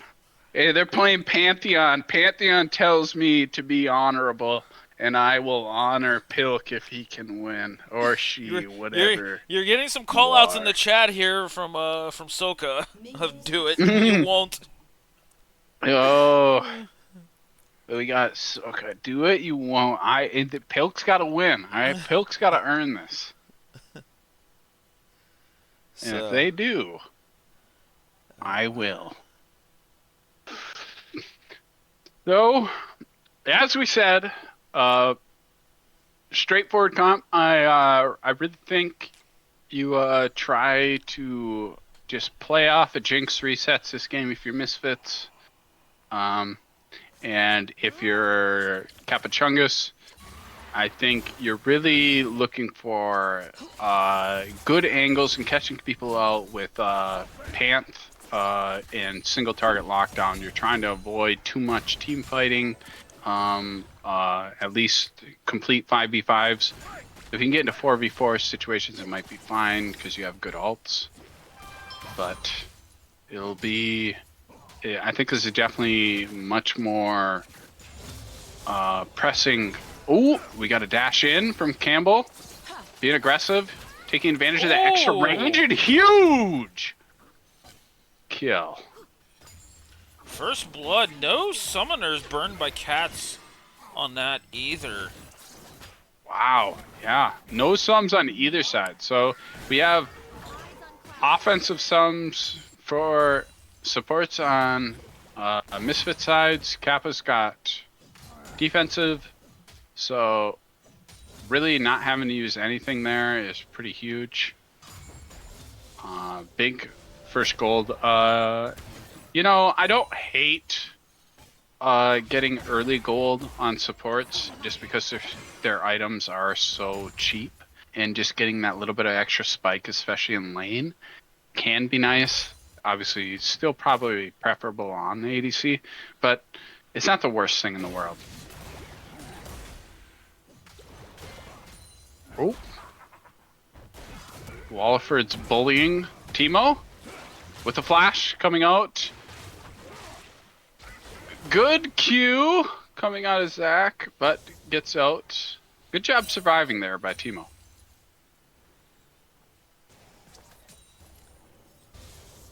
Okay. Otherwise, pretty okay game state. Pantheon's doing alright farming. Considering the Pantheon jungle nerfs on damage to monsters, I think he's doing a pretty good job clearing.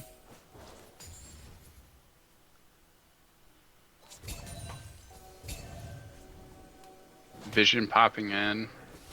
Has to reset his back. So that's good for tempo, actually, for how I met my ADC, given... you know, 7 seconds is pretty considerable when we're talking about for Pantheon having it back there. And when you're talking about a Zac that's at level 4, got 2 points into E. Definitely able to pull off another gank, pathing towards bot side. Good push coming out of Golden and Campbell in the bot lane.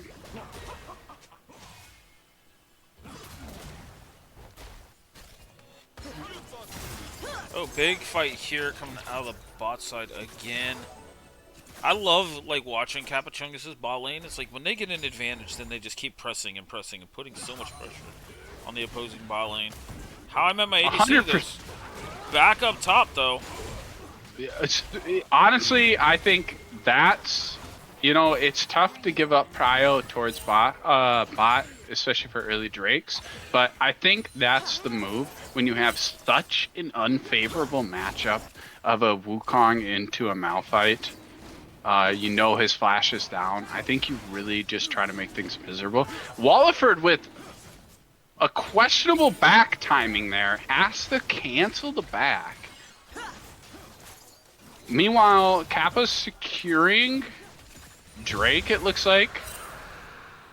Pretty safe. Oh, maybe. Collapses. Flash. Zac Pass is still in play here. Golden Sunset, though, zoned out from the traps, but doesn't end up falling. Good rotation over by Pilk to give the extra space for Golden, despite being trapped by the traps, to kind of to not get CC'd by them, so to actually get out of there. So I think pretty good overall out of Kappachungus there to secure that. That was really detrimental tempo-wise, I think, for Walliford up there, though, to have to cancel his back because the wave was so big and enables to get in, engaging a little bit there. Looks like it's fine, though. He's still got level 6 advantage. Clone's down, so he's going to ult in. Yep, 100%. Easy call there. Teemo can't step up there with Clone down, being down a level. Flash out of Walford clone. Lives. He knocks him up. Gets 6. What a... Scorch? No, Scorch does not get it. Walford is seething right now. Guaranteed. Seething that he doesn't kill there. I mean, I love the direction of his item build to a point. I actually think this is low key a like malignance into tank game, just because of the lack of like defensive stats that are going to come out early. Yeah, I honestly I can definitely see that too, because nobody on their team actually wants to build. Oh, we're talking about a 4-man bot, by the way. Oh! Oh! Lands the shadow, gets the root on the trap, feats of warfare claimed. Huge angle, and thank you for calling that out. I was not having my eyes glued to bot lane. I was watching top lane. The thing that made it so difficult was Campbell Golden Sunset, I believe, flashed, or it was a Campbell dash that got away from the Vex ult, but then it hit the other person. That's tough. That's really tough. And that's so much value there too, to be able to get the plates, extra gold for the Jinx. Definitely not the person that you want to snowball. We got 2 kills on Visaka. Again, going to be the 2 main damage dealers for Misfits here, so pretty big. But securing the grubs on a notoriously not that great grub secure with Pantheon, so good job by Pha there. Overall, we got an elastic slingshot mid. Campbell with the engage here. Flash out of Sokka. Getting there. Good responses by the team. We got Rhaegar coming up to kind of be there in the wings. Walford was ready to go too. He knows he can get back in time for the most part. Wukong doesn't have that great of clear. He'll miss a couple CS, so that was good by Timo to get that shove off. Good by Kappachungus to recognize they didn't have the advantage there. Overall, pretty good. We saw Kappachungus able to get Grubs and Drake with an elastic slingshot over the wall, looking to get on top of Campbell.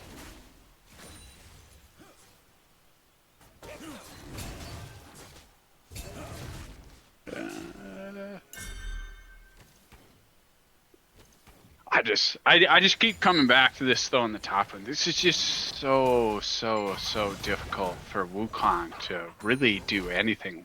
Walford itemizing like an absolute mad scientist, getting Bammy and with the unstoppable force in with the seismic slam.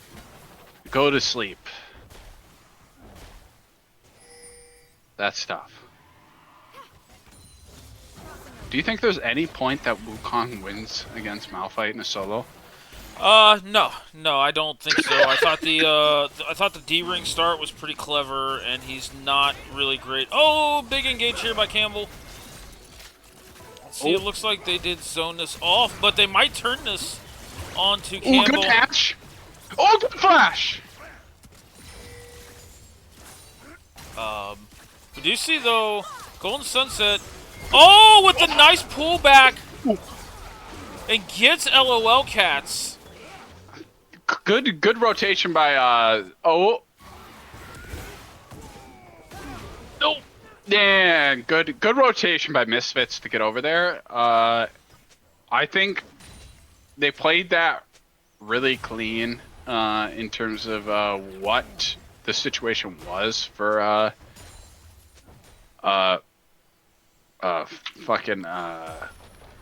Golden Sunset and Campbell, but just 4v2, only so much you can do. They played well. not a lot more that could be done on their side. Yeah, I'm seeing kind of what we feared in the draft. Not only is it an ease of execution for Misfits, but they just have so much tempo and so much room to play fights Mm-hmm. on their ground that Mm-hmm. it's going to be really hard. We see Roa coming out for Pilk, which is a very interesting setup. I think you need to try and burst one of these I backliners. I don't know if Roa is the I call here. I 100% agree. Like I get that. Oh, we got a slingshot coming in. Good knockup coming out of Campbell. They're looking to engage. Nothing to Q2, and we'll just have to back off and settle for having full prio for Drake, which I think they'll be fine with. But I would agree. Roa doesn't really give you the damage that you need to really pop the Ooh, targets that you flash coming want. out of Timos here, but Waller's just so tanky. It's just, I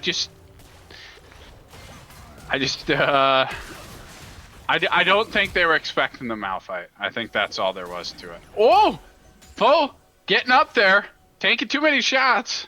Walliford trying to disengage. He's not going to be able to get away.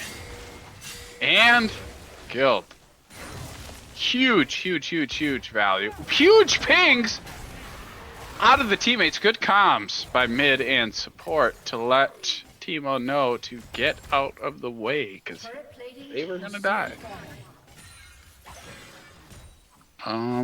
Yeah. I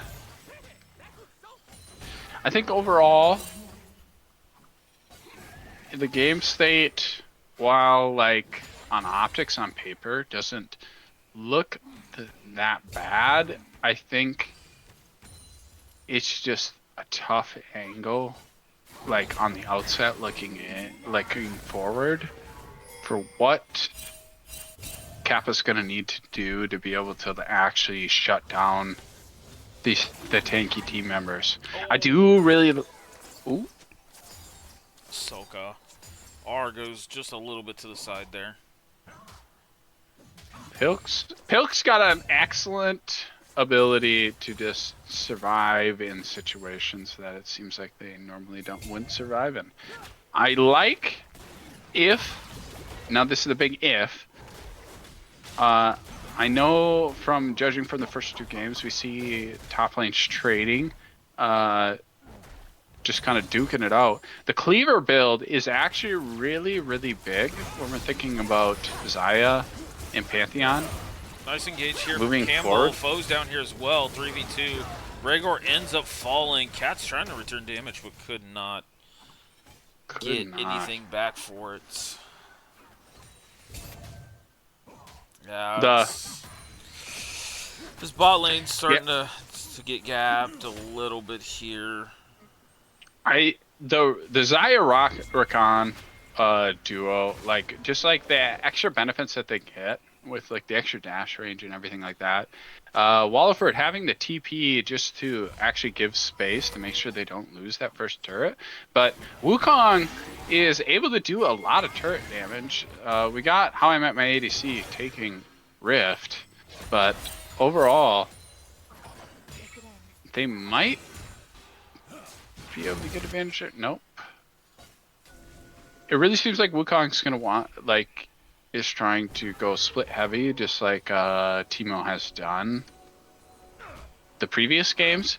I think though, if you're going that cleaver build, you really need to be kind of rotating with your team and like getting that cleave. We got a great Starfall coming in from Pantheon.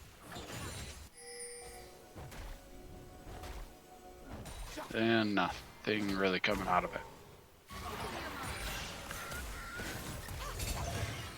But I guess, how would you like to see with the Wukong be utilized going forward? Would you like to see him like kind of splitting off, or would you like to see him like, you know, kind of like getting in there with like team play and that?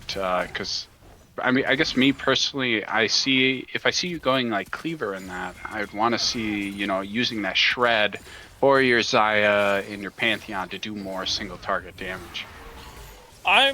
I'm indifferent. Like, I understand that you want Black Cleaver to try and be able to chip away at this big big sandcastle you're fighting against. But I think right now, to be proactive on the map, I would have loved to seen him get like a Hydra item or something to help with the wave clear, and then just Yeah. see if he's gonna forfeit a wave to just try and be proactive with.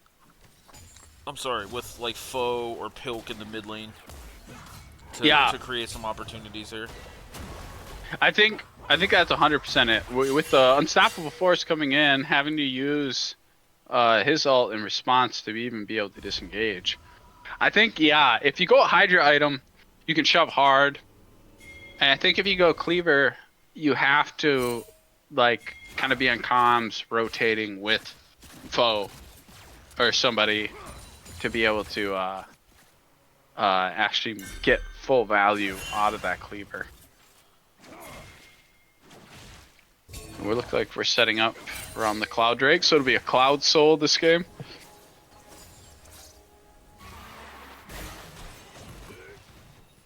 Daka getting some fears off. Looks like... Not sure how this Drake is going to go and how... It looks like neither team... Oh!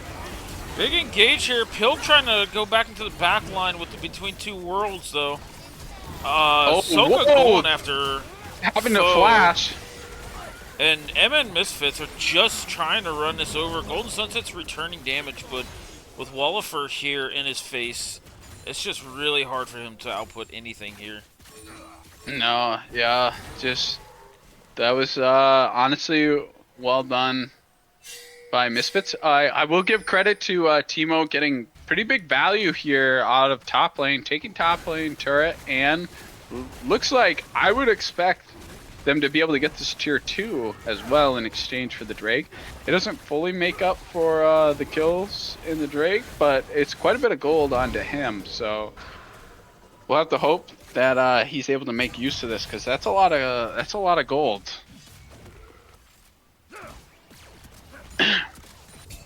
Elastic slingshot towards Wu. With Misfits bot lane pushing in. Pantheon in the wings looking to ult. Ooh, TP coming out, though, by the Malphite. They've got a few seconds. Cats, though, does get taken down. Alright. Big Should knockup be coming 2 back. kills. Double kill. Huge. Good bullet caller. That's a big boy, though. Flash coming out. Yeah. So that was really nice income here for Golden Sunset in the bot side of Kappachungus here. Do they try for... Nope. I think it's just too much of a presence having all that armor on that Malphite. He's got Sunfire, he's got Feats Tabbies, he's got Warden's Blade, got Bramble. It's just, you know, most of their damage. Whoa, what just happened on my end? Whoa! Wow, Wukong takes mid.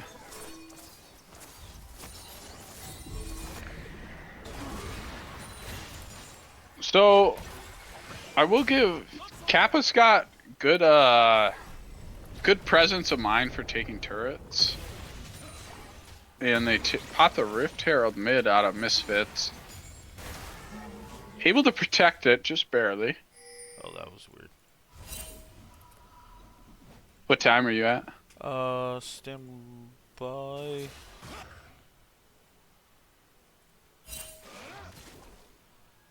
Oh, I'm still going. I just get locked up. I'm at 21, 05, 06.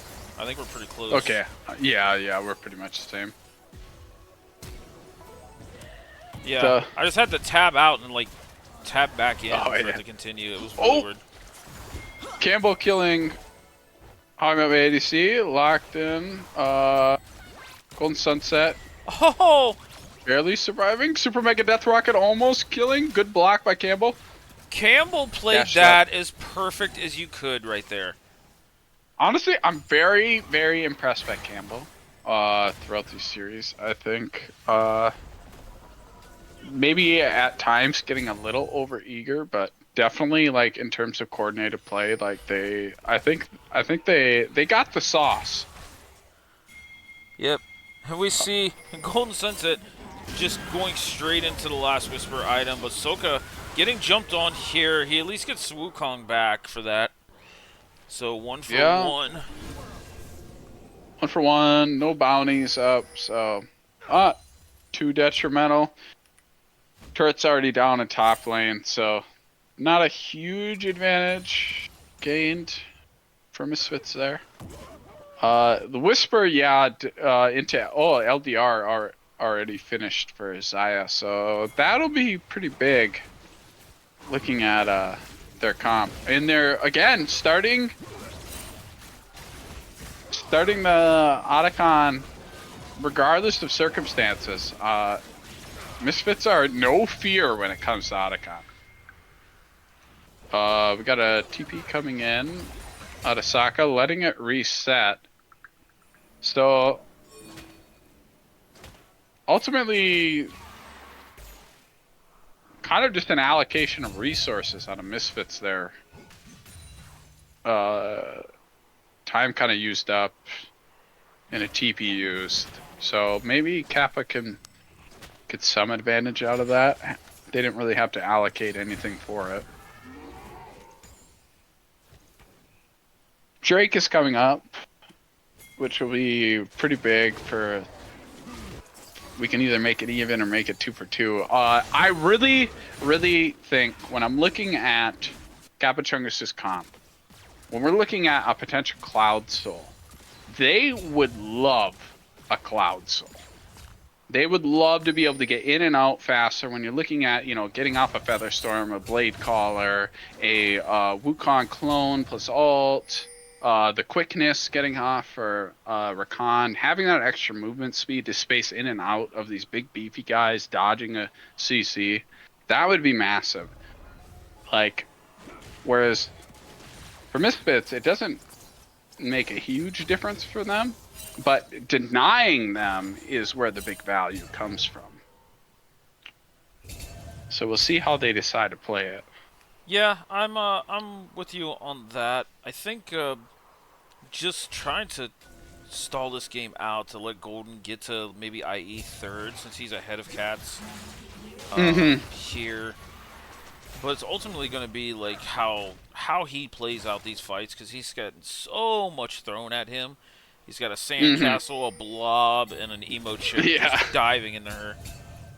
Yeah, it's like, and then Braum just being able to eat so much damage with a shield, and it's just really, really tough for Chungus to kill the people that matters here. So I think it just becomes really crucial if they're able to get some of these objectives that remain early, because I think the more things they seed, the worse things get as it goes. And that's a big... I honestly, if I'm Lolcat's there, I think I let him back. I don't know if he was if Campbell was actually backing or just ego backing. Engages in. I like the answer here, though, moving Pilk topside, dealing with Walliford. He does not have any MR, so he does have to respect this Aurora quite a bit here. And Aurora's got TP, so that's good, too. Yeah. I think you're 100% correct nice there. Nice fear. Timos, though, getting his ult off. TP coming in from Pilk. Ooh! But we got Walliford here in the wings. He's walked all the way to mid lane here. They're going to look to engage. That's a Malphite ult. Yep. Oh, nice tank here from Campbell on the Jinx ult, but it's just not going to be enough here. Ahsoka is just getting resets off here. Cats. And Walliford gets away with no health. It's just, again, it's just, you look at how close some of the Misfits were to dying, but when you think about like what you were talking about to begin with, the ease of composition there and like the ease of execution, like that's the difference. When you're talking about, you know, like 500 HP, like if you have the easier to execute comp there, like you're gonna live through those situations. And what that actually comes out to is, you give up 2-3 kills, but not only the kills, you give up Drake, you give up Otacon, and you lose a lot of that window of advantage that you have, and you're making hard to kill enemies even harder to kill. Yep, 100%. I also just feel like you, for Kappachungus' comp, they're really low on damage. Like, once the Aurora never really got ahead, they're extremely low on damage here to even try to access LOL cats through Braum. So Yep. it's tough. It's tough. When one ADC is free to build IE and the other one has to go Lord Dom second, it's like it just Yep. kind of tells you how the state of the game went. And you look at what Kappachungus has to build, you see almost no armor outside of on Campbell. So you have a Tabbies and Locket and Zeke's. That's it for armor on their team. So like you're saying, when you're getting a Jinx and you have a comp that's like almost designed to like let resets happen. Here's a big fight. Wallifer coming in the wings here. Cat's putting out free damage here. Gets the kill on the foe. Nice pulled back stun from Golden Sunset, but it's just not enough. And that's free Baron. And let that be a lesson to everybody that draft is very important. It's unfortunate because I think honestly, Ba on the Pantheon is like been playing a pretty good game, but it's like you're still single target on versus the comp that's so team play orientated that it doesn't matter if you're like playing that well on the Pantheon, right? It's if you have so many people that can bring up CC, that can stun you, that can knock you up, that can provide space, that it just doesn't really matter that much if you're playing that well on a champ like Pantheon. And I think that's kind of the difficulty. I really think where things got a little bit away from Kappachungus is, the Wukong pocket pick, I think, could have been really interesting, but when you have to go against something like a Malphite, it's just the cuteness of it goes out the window. Yeah, I think the draft definitely made it difficult for Kappachungus here. But ultimately, like, they picked the Malphite R5, so it was more so Misfits definitely knew what they wanted to come into this and picked the right tank for Walford. He's been really clutch on a lot of these tanks throughout the season. He is, and as somebody that plays with the guy a decent amount, it's funny to see him play all these weak side picks because he usually doesn't like playing weak side picks, and he's been actually standing out really well on Orns and Malphites and anything that like basically will complement the team better. I actually have yelled at him before, pick for comfort and ego a little bit more. But maybe I'm in the wrong. Maybe as we get a slingshot in here, good quickness charm on the Zac, but there's just too much damage, and the tower goes down. Yeah, they tried to fight there without Wallifer, so we've seen a little bit of a fight back here from KCD, but they still ended up giving that turret over. Pilk's going. So I disagree 100% there with Pilk backing. I think given game state, given gold, given what you need to do, like to put any pressure down, I think you try to take that tower there. Instead of backing. I think there's almost zero chance that you're able to contest this Drake. I think the time to contest Drake was like 2 Drakes ago.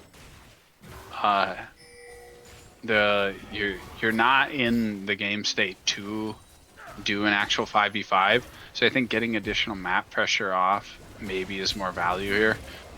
Because we're just wasting time, right? Like, we know we don't want to give up soul, but I think if we look, and Golden just takes mid, and Wukong, we got Teemo up there, and he takes tier 3.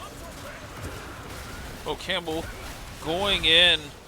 Oh, Yeah, he spellbooked over the smite. He was going in for the steal. And Fug gets caught, you know. I just think we're hoping there instead of taking what's available. And we see Teemo up here. He's able. He might be able to get. Yeah, he gets inhib.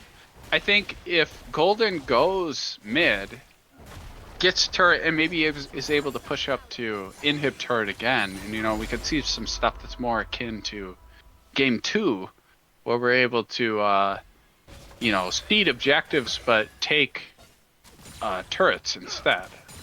Because I just don't think we win in a group fight right now as things are if we're on Kappa. They're a little bit too far behind, and their comp just doesn't allow for it. Yeah, Campbell kind of hinting at what we've been talking about. You know, once the Malphite had 600 armor, draft felt unplayable. Yeah. And it's just super frustrating to play against. A well-picked Malphite, just it's pretty miserable. It's like when you pick Malphite. But they found a pick here on Solka. Wow. A shutdown going so on the foe. That's huge tempo when we're considering coming into a Baron. If they're able to get push off, I think. Campbell, though. We have Pilk. Oh, hello. Oh, that's tough. Too much damage. Reset. Baron's up. So the wolves are attacking Wallifer, but the Granite shit lets him just back. So Pilk should be able to finally get this bot lane tower. Maybe. Okay. Disengage. Wallifer has MR now. This is not. Kanik is such a disgusting item. You can build one item against AP in Kanik, and you can just nullify. Well, we got 3 here for Wallifer. Looks like they're trying to go after Baron. So this, I think, is a macro disaster class. Maybe a bit of tilt. We know Baron's up. We're just popping everything to chase a Malphite.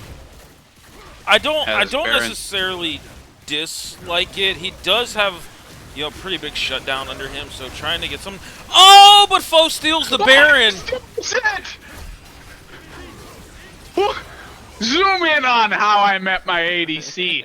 What are you doing, you blob man? Alright. That is crazy. Yeah, but the thing is, though, you need the minions to buff up. They don't have the greatest amount of wave clear. So they should be able to survive here now, though, I feel like. If they have Baron... if Misfits have Baron, they 100% are able to end, but I don't think they can end. Oh, big engage here from Wallifer. Unstoppable force. Shadow Surge. Oh, very good DPS. And able to do... Oh, flash. Oh. Alright, able to pop the passive. Should be able to kill. Blob man down. Okay, that's quite a bit of damage. So respect. And extra gold on the Zaya. Yeah, 2 for 3 here, off the push. Really nice engagement from Teemos. Yeah, for sure. And they have Baron buff, so they should be able to keep themselves alive for a bit. So really, they extended their lives a bit to when Elders should be coming up. So it's really going to become it's gonna have to be like a 5v5, just coin flip for Elder, I think. Ultimately. Because, man, that Malphite does so much damage while being full tank, just doesn't get to get caught. That looks extremely frustrating.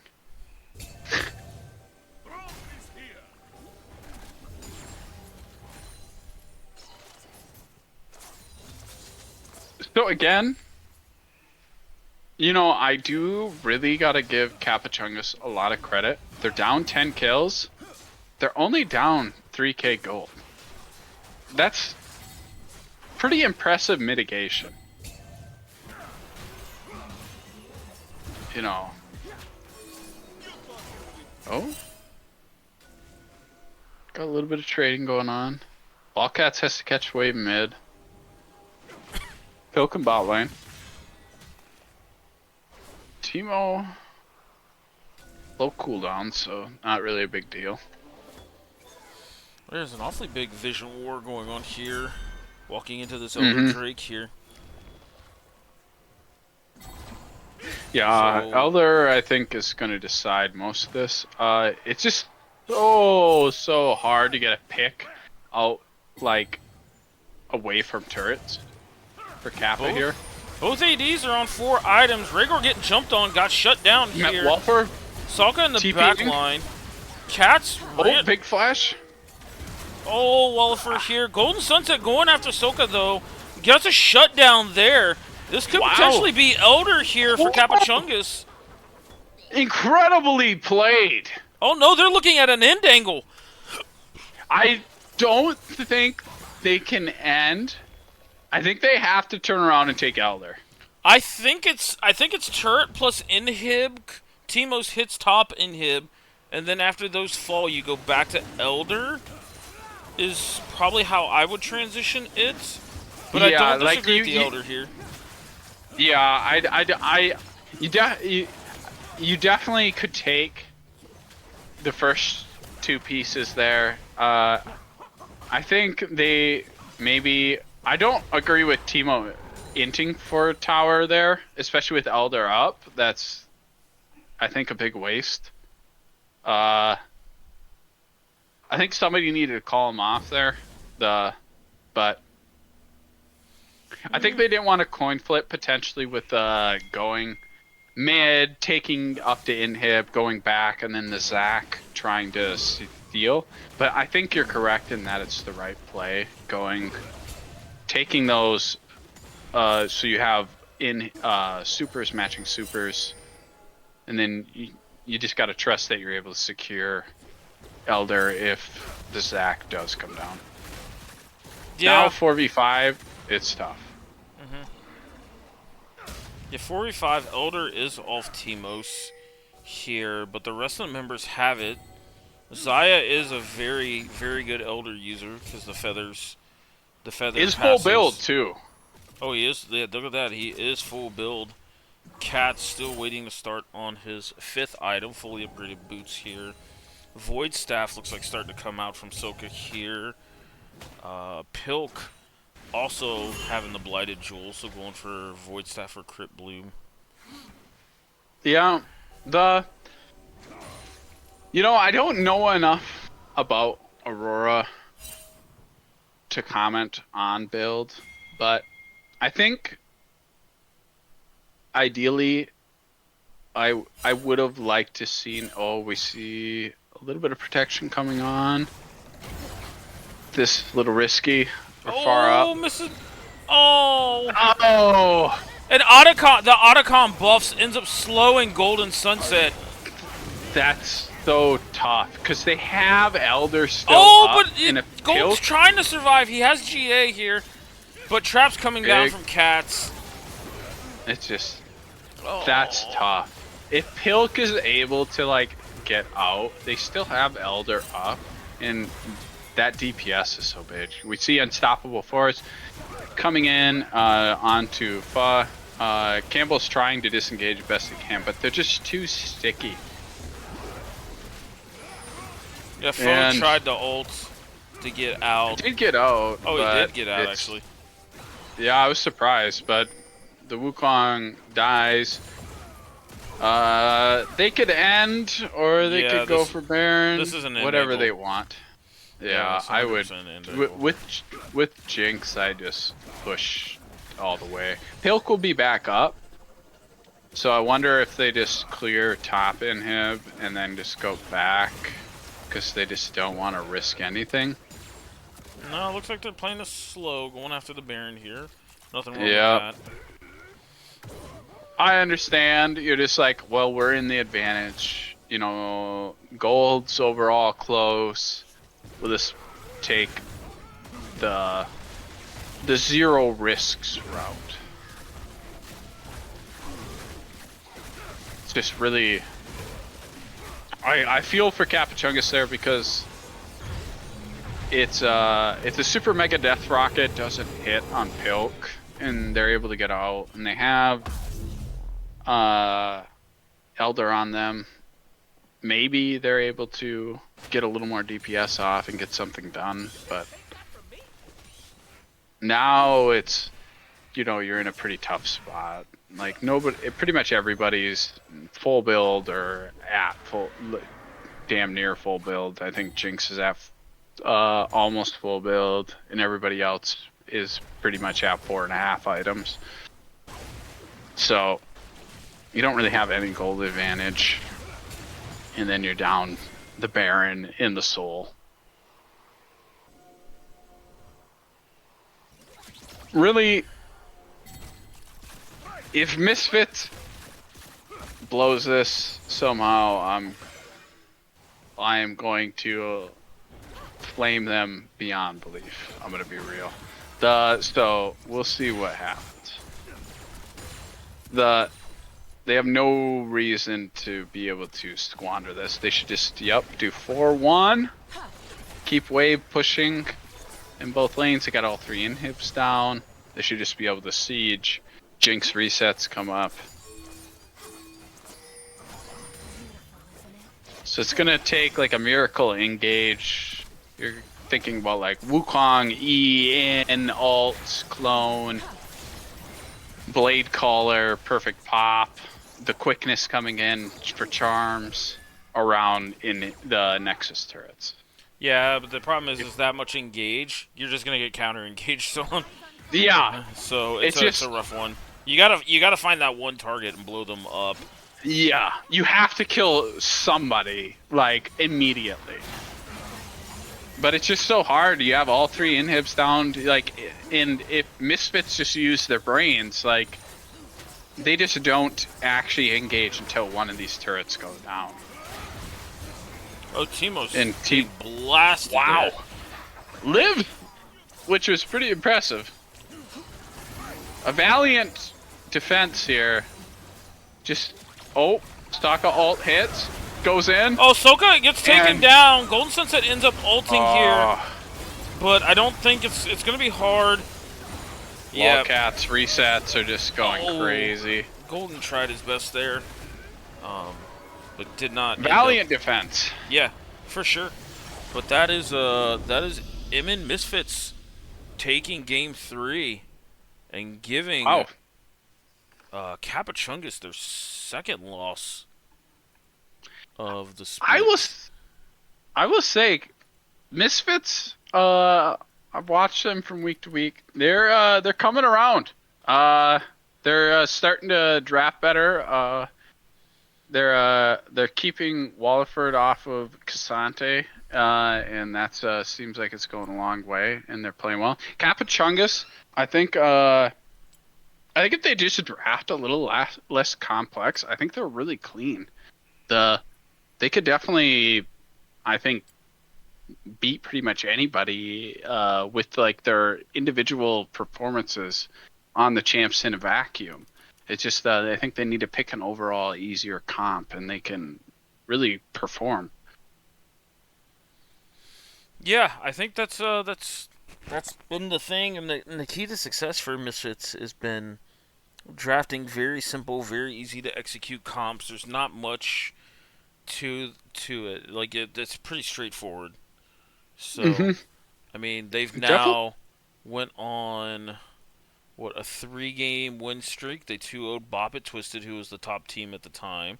They 2-0'd Minimum Talent, and then took now the current number one seed in Kappachungus and 2-1 them. Wow, impressive.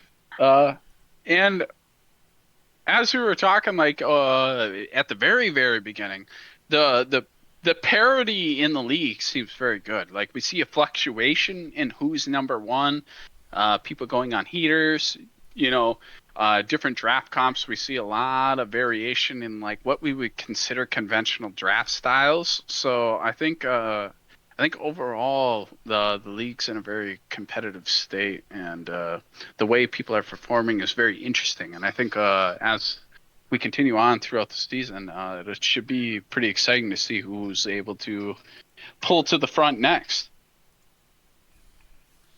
Yep. The but yeah, uh, overall, yeah, I want to say thanks for letting me come on and do this. I definitely would, be cool to come back again, and it was pretty fun to be able to do some casting, remark on some local league, and everybody's put forth some pretty good effort, and it's a good competitive league. Uh, and just want to give kudos to everybody that's participating in everything. You're all doing a good job, and keep up. Keep up on the scrims, keep up on the practice, and it's hopefully be back again.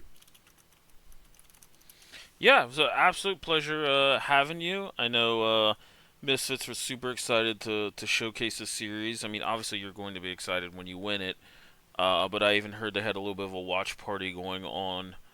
Um, so I'm very happy to see a team like them improve throughout the season and make a push here as every game matters in this format going in here. We don't have the longest regular season, and now with Misfits taking out Kappachungus and Bop It, this is just gonna make this playoff race so hard. I am planning on making an announcement tomorrow in the server for all the teams to understand how the tiebreaker is going to work. Long story short, I'm gonna let Battlefly handle it. So every game matters. If there is any tiebreakers needed after Battlefly tries and most likely fails, I will talk to the teams and we will try to get those going. Not sure 100% on how the tiebreaker games will work, but we'll handle that as we go. So the rest of the mod team is working hard to get the next split for the Sweat League going here, so we will figure this out. When's your next game? I do not play in this league. I Oh, have a team in the Sweat League. I had the opportunity of playing in this league. I know a lot of good people in this league, but I didn't feel like it would have been right to run, be a commissioner, run and and and, be and in it. play. Yeah, Yeah, yeah. I felt like there's a lot more that could go wrong than go right. So That's fair. That's fair. That's plus fair. plus The casting all these well, games too. yeah, I was actually talking about that with some of the other guys too, and I was like, I was impressed at how many games that like you do cast on top of like helping with a lot of the running, and then I knew that you also do the scrims. So definitely everybody appreciates you doing this stuff. So good job there too. I appreciate that. Actually, that means a lot. We've knock on wood. We've had in the last 4 splits, 3 Sweat League, and now Rec League. Every single game is on YouTube, and I think Hell yeah. 90% of them have some form of casting with them. So That's huge, and I think that's massive for these like the smaller time amateur league stuff. Just getting people excited and like getting them involved and like making things more interesting. So that's a really good effort by you guys. mhm. Well, I do appreciate the kind words here, and it was a lot of fun having you join on for this one, but it is getting a little bit late. I do have to work in the morning, For sure, for sure. Same. so I appreciate it, and I hope that you have a good one. And thanks for having me on. And everybody else, take it easy. much love. I appreciate it, bro. Thanks, man.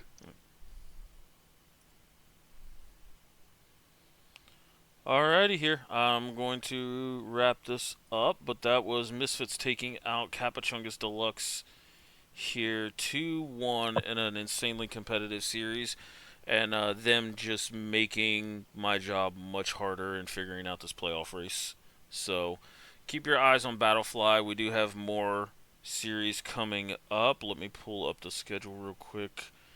So we do have a big one between Caster Curse and Team Solid coming up on Thursday, and then I'm still waiting for the other two series to get announced. I'll go ping them sometime tomorrow, and we'll figure it out. But yeah, for Smitty, pleasure him joining me here, and this is CLT signing off. Have a good one, gentlemen.